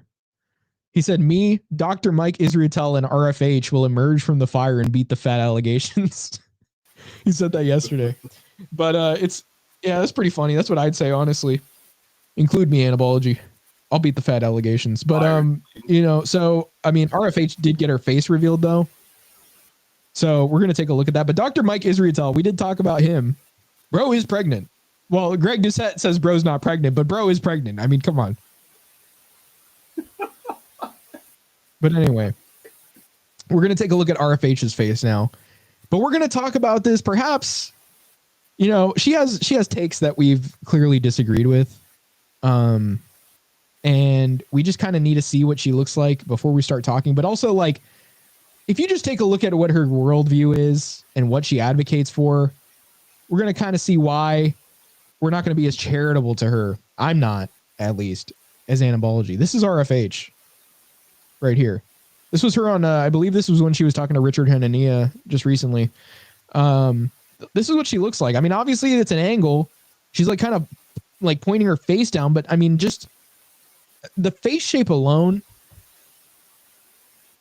she has no right to be the way she is on Twitter. A bitch? I mean, am I right? You said a bitch? Yeah, is that what you mean? Yeah.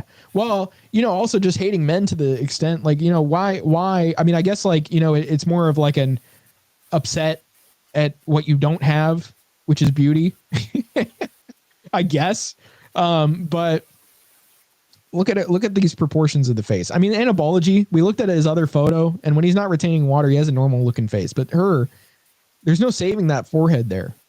Unfortunately, she's a friend of Anabology, I think, or something like that. I guess he I don't know if they're really friends, but he does like talk about her favorably. But I'm sorry, Anabology, I have to go in on her. You have to what on her? I have to go in on her. Whoa. Huh? I wouldn't. Yeah. Personally. No, I have to.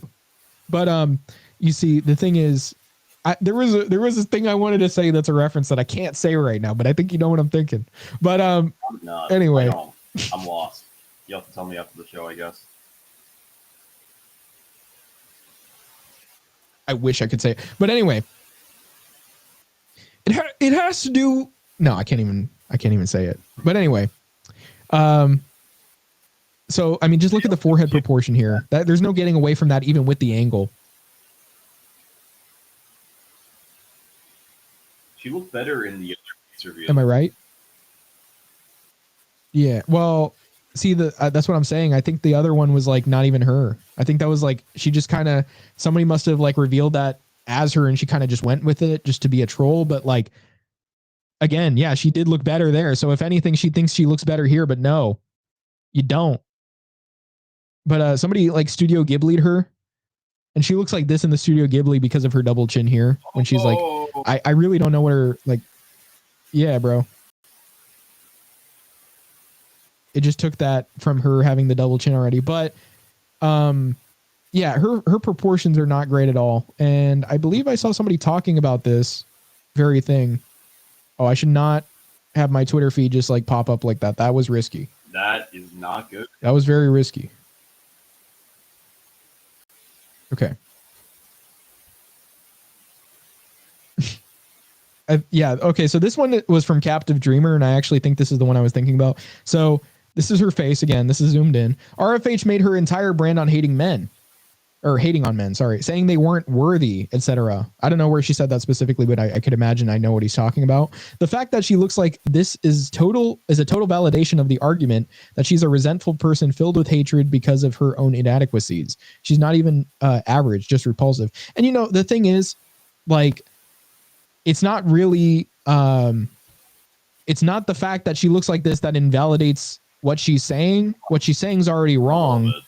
And I'm saying what she's saying is already wrong. And she probably got to those conclusions like separately from the validity of those claims. Yeah, I can see that she got to those conclusions because of her appearance. But it's not it has nothing to do with the validity of the claims. They're just wrong.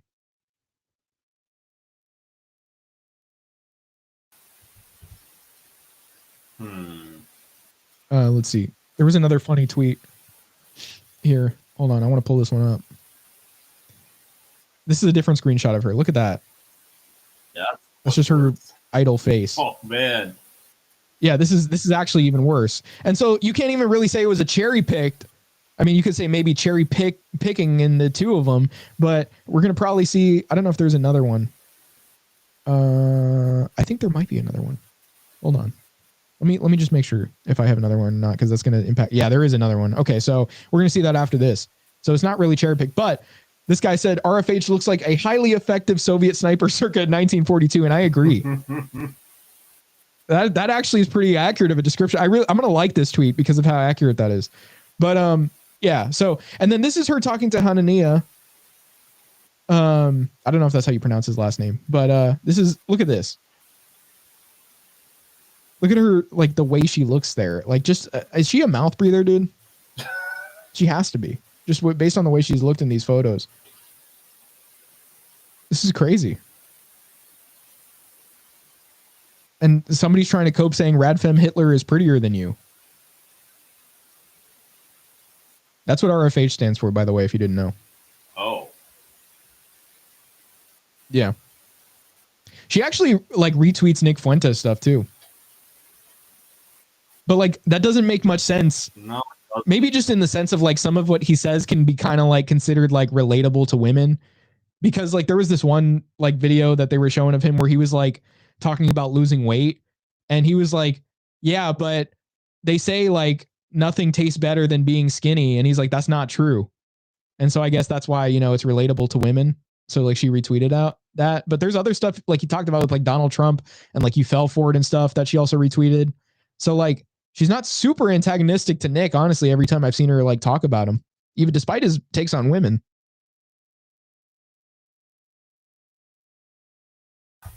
Can a nigga live? Can a nigga live? So the Oracle says, why does she always tuck her chin? That's a great question. I don't know. She needs to mew. She does. She needs to eat steak. If she mewed, maybe it wouldn't be so over if she mewed. Yeah, she needs to eat steak. Well, I don't know if she doesn't eat. Like she eats, from what I can tell, as far as like her approach toward eating is like Petey. She believes in peating, but she looks like that. So I don't know. But, she doesn't to some extent. I don't know. She's no Veronica. She's no Veronica. She's like the opposite of Veronica, if anything. Let's see. So now we're going to talk about this last thing of the night, which Greg is probably happy about because he's starving. You know, he needs his milk. Which, you know, folks, honestly, we were just talking about this like last night. I could live off milk, man. Dude, honestly, I had some goat milk today and I mixed it with skim milk and it tasted really good. Like, so it was like cow milk with goat milk. Tasted really good. Honestly, it tasted, I mean, better than the goat milk to me. But I don't know, man. I just really like milk and I could live off it. And I might just do that. 5 liters a day, probably over a gallon a day, just milk. Okay. I might do that just to prove a point. Because Mr. Hans Amato, I'm not going to pull that up, but it's just some guy that talks about this stuff. He's on Twitter. You can follow him, fitness influencer. But he talks about doing that. He's like drinking 5 liters of milk a day. That's most of what he's eating. And he's saying it's the best he's felt. And he's saying it's super anabolic. He's right. Milk is really anabolic. But, you know, it's very nutrient dense. If you get at least some fat in it, you don't want to overdo the fat. But if you're just drinking like 1% milk, you know, you're still getting an adequate amount of fat. Maybe you even want to do 2% because like if you're only drinking 1% and let's say you drink like a gallon, I mean, you're probably getting like 50, 60 grams of fat. So obviously you want to drink, you know, a decent amount, but maybe that might be enough. If not, you might have to go maybe like 2% or something, but I don't know. What do you think? I'm not a pussy, so I'm going to drink whole milk. And also, that guy. But what if whole milk made you fat? It won't. That guy's what? He passes the physiognomy test. Oh, Hans Amato passes the physiognomy test. Well, anyway, if you had an issue where whole milk was causing you to gain weight, but 1% wasn't, would you drink 1% milk? Can you repeat the question? If you found yourself in a position where you were drinking whole milk and it was making you gain weight, would you drink 1% milk instead? Yeah. Yeah. Well, that's what I'm saying. So I'm just saying I don't want to put on weight from the milk. If whole milk were making me gain weight, then I don't want to, you know, put on weight from it. You lose the fat-soluble vitamins, too. But you get some still from the 1%, you know. And actually, by the amount you're drinking of it, when you drink like a gallon of it and you get that much fat, you're getting plenty of fat-soluble vitamins. Yeah, but it'd be better if it was whole. Maybe, I don't know. If it's on a milk-only diet, maybe that changes things. Who knows? But maybe I'll have to see. Maybe I'll have to do a week of 1% and then a week of whole and see what my results are. A week of every milk type. Do 1% for a week. I'm not going to do skim because skim, you can't just do no fat for a week. I mean, you can. I've done it, but it's just not good by the end of the week. I can't even do it for a day. I mean, I could do it for 3 days. I did it for 3 days and it was fine. I actually felt really good. This was after like loading up on fat like prior. But I stopped eating it one afternoon for like a few hours. I ate a fruit bowl for dinner. And then for the next 3 days, it was like fruit and juice, man. And I felt fine. I could not do that. I felt fine. I even felt fine for a few days after that because I was just eating like lean protein and some starch. I think I was even limiting the starch a bit more, but I ate some lean protein and a little bit of starch and mostly fruit. It felt good until like, I would say 7 to 9 days in.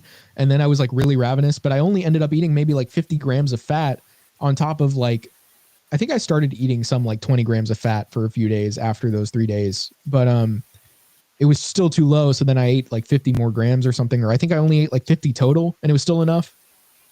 After that period, I think it was like I got to like 50 or 60 grams total for the day, and that was enough after having not eaten any, basically. But I felt fine. I don't know, man. I mean, I don't know. I guess I got a little bit more to live off of, but the 3 days felt okay for me. I was eating sufficient calories on top of that, though. That's the thing. If you don't keep your liver glycogen like full during that time, then yeah, you're going to not feel the best. I've had that happen before where I've eaten like really low fat, but I didn't eat enough like carbohydrates, and then I did not feel the best. But when I did it and ate sufficient carbohydrates, I felt good.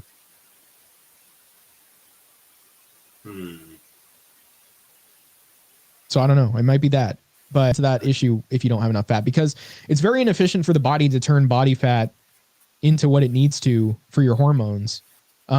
So yeah, basically you're like feeding off of your own fat is not the most efficient process anyway. So you're in a better position to eat a sufficient amount of fat for the hormone things, even if you are like not the leanest person. But yeah, you should still try to like lower the fat overall, so you still pull some out on top of that. Let's see. Why am I not able to lead that tweet? We're going to talk about our next topic, though. Enough about the diet stuff, because, I mean, I could talk about that for a long time, but the viewers need entertainment, and Greg needs to eat. That's kind of like, you know, about the diet stuff, but it's separate. He needs to do that off the show. He needs to, like, get off the show and eat. But we have a topic that we can't leave out of this episode. It has to happen now. It's the last thing for the night. Okay, Greg, I promise you this. Sydney Sweeney has released bath water, a soap where she puts a few drops. I didn't know this at first. I just heard Sydney Sweeney's coming out with a soap. It's called Sydney Sweeney's bath water. I'm like, oh, that's a gag with Dr. Squatch. It kind of still is a gag, but they're actually putting drops of the bath water in the soap. And Mr. Greg over here was telling me that a mutual acquaintance was telling him that he had purchased it. Yeah, hold on. Let me see if I can pull up the photo to make sure I'm not forgetting. Not forgetting, but You got to get close to the mic. Let me make sure I can find the thing so I know that I'm not misinterpreting what he sent. Sure. Good. So we're going to take a look at this tweet right here. Dr. Squatch is releasing a men's soap with Sydney Sweeney's bathwater in it. And so it's called Sydney's Bathwater Bliss. Men's natural soap. Sydney's bathwater, medium grit. Okay. Apparently they're putting the link right down here. I found it. He sent a screenshot of him entering the sweepstakes, and it says, "You've entered the Sydney's Bathwater Bliss giveaway. Make sure to mark your calendar for the full drop on June 6, 2025. You won't want to miss this." And it's a Google form. So yeah. Yeah, they're talking about Belle Delphine, which is, yeah, this is when it happened, guys. Correct. In 2019. 2019, that's when it happened? It's weird. been a while. But when she started bottling her bathwater for thirsty fans and selling bottles for $30, that's it? $30 a pop? I feel like it would have been more. Kick and Twitch star Amaranth also followed this trend, selling her own bathwater from her hot tub streams, and even wanted to take it a step further by selling Gamer Girl bathwater energy drinks. Jesus Christ. Now Sydney Sweeney is the latest star to jump into the bathwater craze and announced her product in an Instagram post on May 29th. You see, like, they're doing this as a marketing thing, obviously. I mean, why else would they do it? And they're trying to pull this stunt where it gets a lot of attention, which it is. But again, it's disgusting. It's like, you know, we're getting into the same thing that we were talking about, where we're just kind of like tired of this shit, dude. I'm tired of this shit. Imagine, like, there are going to be guys that find pleasure from using this. Some actresses' bathwater, a few drops in a whole bar, dude. We're at horror fatigue. Yes, exactly. That's exactly it. Let's see. So Mr. Oracle says, bruh, it's real. I might get this from my coworker. Why would you? Okay. Why would you stimulate the virus? Keep it going, bro. You gotta heal that nigga. Yeah, so this is the article. Not wanting to leave her fans thirsty, the actress and Dr. Squatch decided to oblige by releasing a soap. What were they releasing that to? So let's see. According to Sweeney, after one of her ads as Dirty Little Boys, in which she appeared in a bathtub, fans couldn't stop asking about her bathwater. Ah, I see. The company says that after they released the ad, they opted to keep the water from the bath. What? Yeah, I don't know why they would do that. Wait, but they didn't know that the fans were going to be talking about it until the ad came out. Why did they keep the bathwater? Wait a minute. What? Yeah, that doesn't make sense. Hold on. The company says that after they released the ad, they opted to keep the water from the bath. So they held on to it. This could be a good investment. Let's just think about it. Let's see what the reaction is from fans. Let's see if we need to keep this for marketing purposes. And then they're like, oh, well, we kept it. So Sweeney, you all right if we put this in some of the soap bars? I would have questions. I would be like, why'd you keep my bathwater? I don't think they kept the bathwater, bro. There's no way they would have thought about that. Yeah, that must be some sort of lore they gave out. But imagine it's like, Sydney's like, "Where's my bath water?" And the executive with like a bathtub sized belly is like, "I don't know." Let's Bath see. water. Wait, hold on. What is this? My coworker is a gay furry, so he's already infected. There's nothing else I can help him with. So you're trying to turn him around with the gay stuff by giving him Sydney water? Had to spend the night over at his place because my roommate locked me out by accident. Damn, dude, that sucks. But so I mean, what is that the purpose? Do you think you're gonna convert him? I mean, I guess it's better to be a furry. I guess it wouldn't be the furry. worst. It wouldn't be the worst use of it wouldn't be the worst use of money. So apparently these are the comments. Thanks, I'll take 101 commented. I need it. Another chimed in.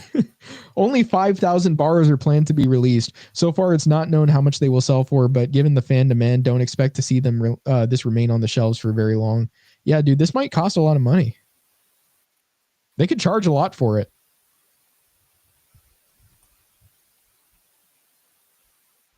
Let's see. So there's no like actual, I don't know if there's this actual promotion on their website, Dr. Squatch. They had a Minecraft soap. Or I guess they still have it. Come a long way. I remember seeing their ads on YouTube years ago. This is exactly what the people want to see, a white screen here. I'm waiting on the Minecraft thing to load. Minecraft won't add inches to your cock.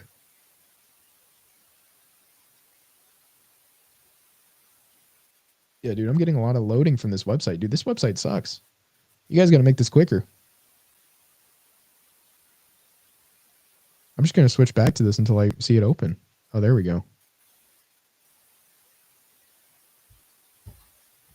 Yeah, they have a lot to load on the website. There's like a lot of background images, so I guess that's what took so long. But yeah, they have a diamond scrub.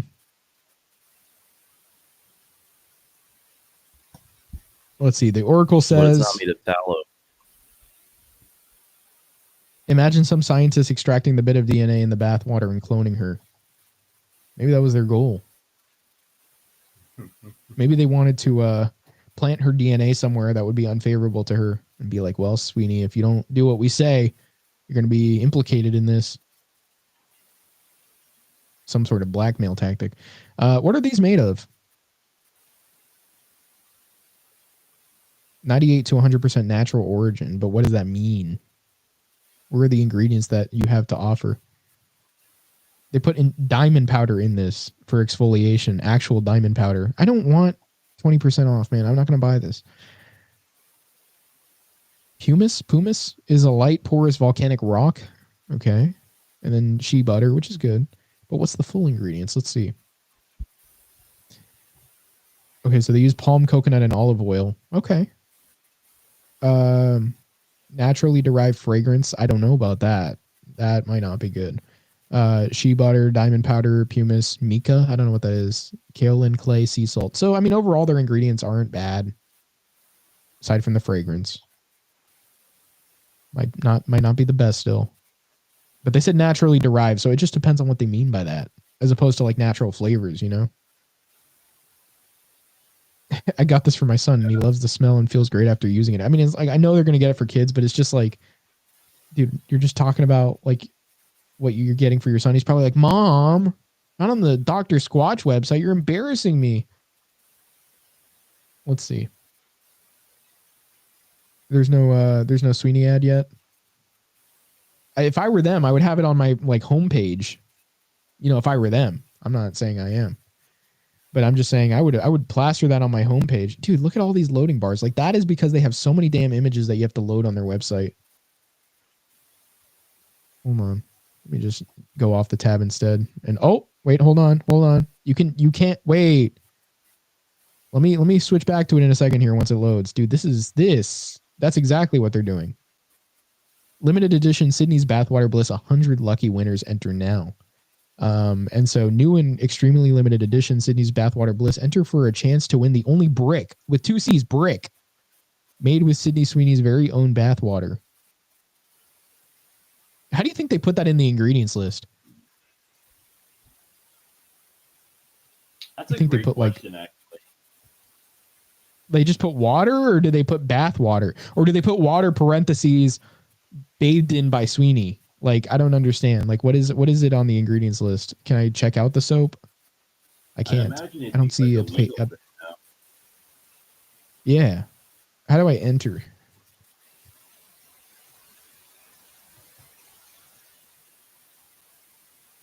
If I win it, I'm probably not going to bathe with it, but it would be funny for show. Oh, you're entering? Oh, so here are the ingredients. We can view the full ingredients list. We can do that now. But yeah, they put like ingredients in the main one. Sydney's bathwater, one of nature's finest aphrodisiacs. That is crazy.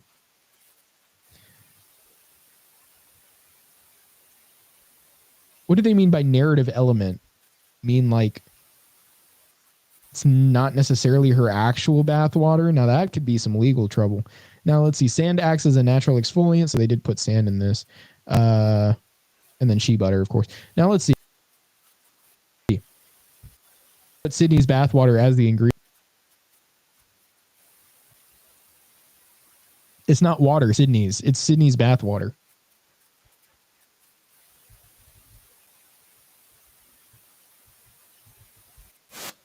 But they're only. I need for my phone number. Gonna skip that.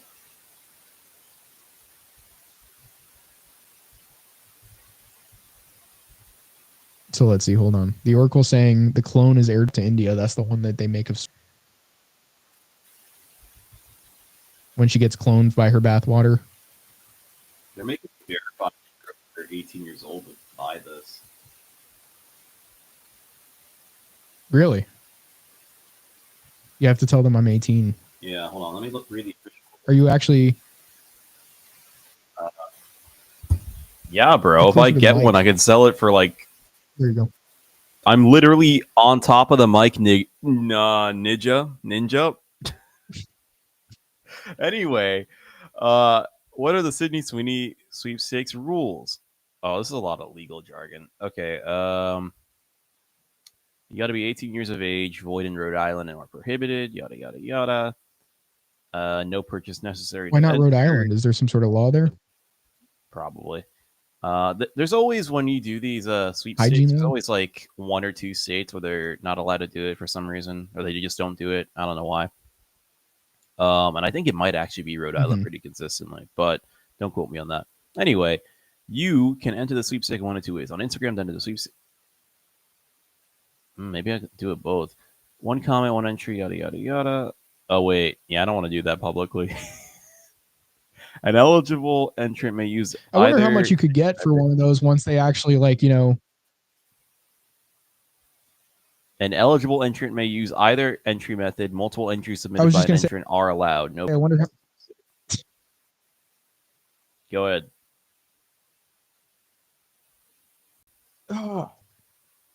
Oh my god, falling asleep over here in my chair. Not me personally. I'm just saying my ass. It says the retail value. Retail value is $8. It says. Yeah, but I mean that's like when they sell it. Now, if you don't get one of the ones when you, like, you know, you could just buy a bunch of them when it comes out and then sell them on eBay. Wait, okay, so they are actually selling them too. Oh wait, I have like 6 burner accounts. There's going to be 5,000. Let me do that. Hold on.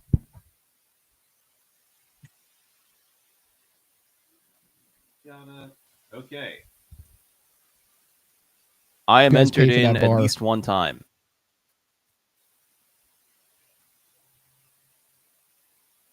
All right. Well, me, it has been settled. It's already 10 o'clock. So, you know, I'm going to.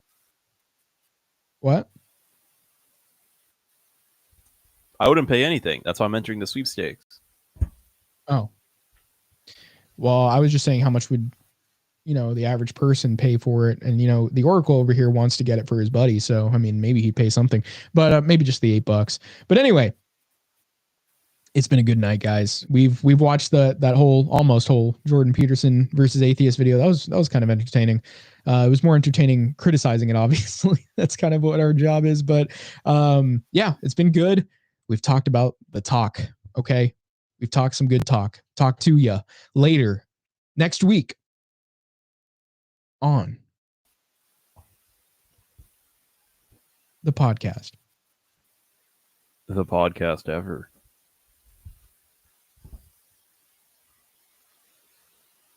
The podcast ever.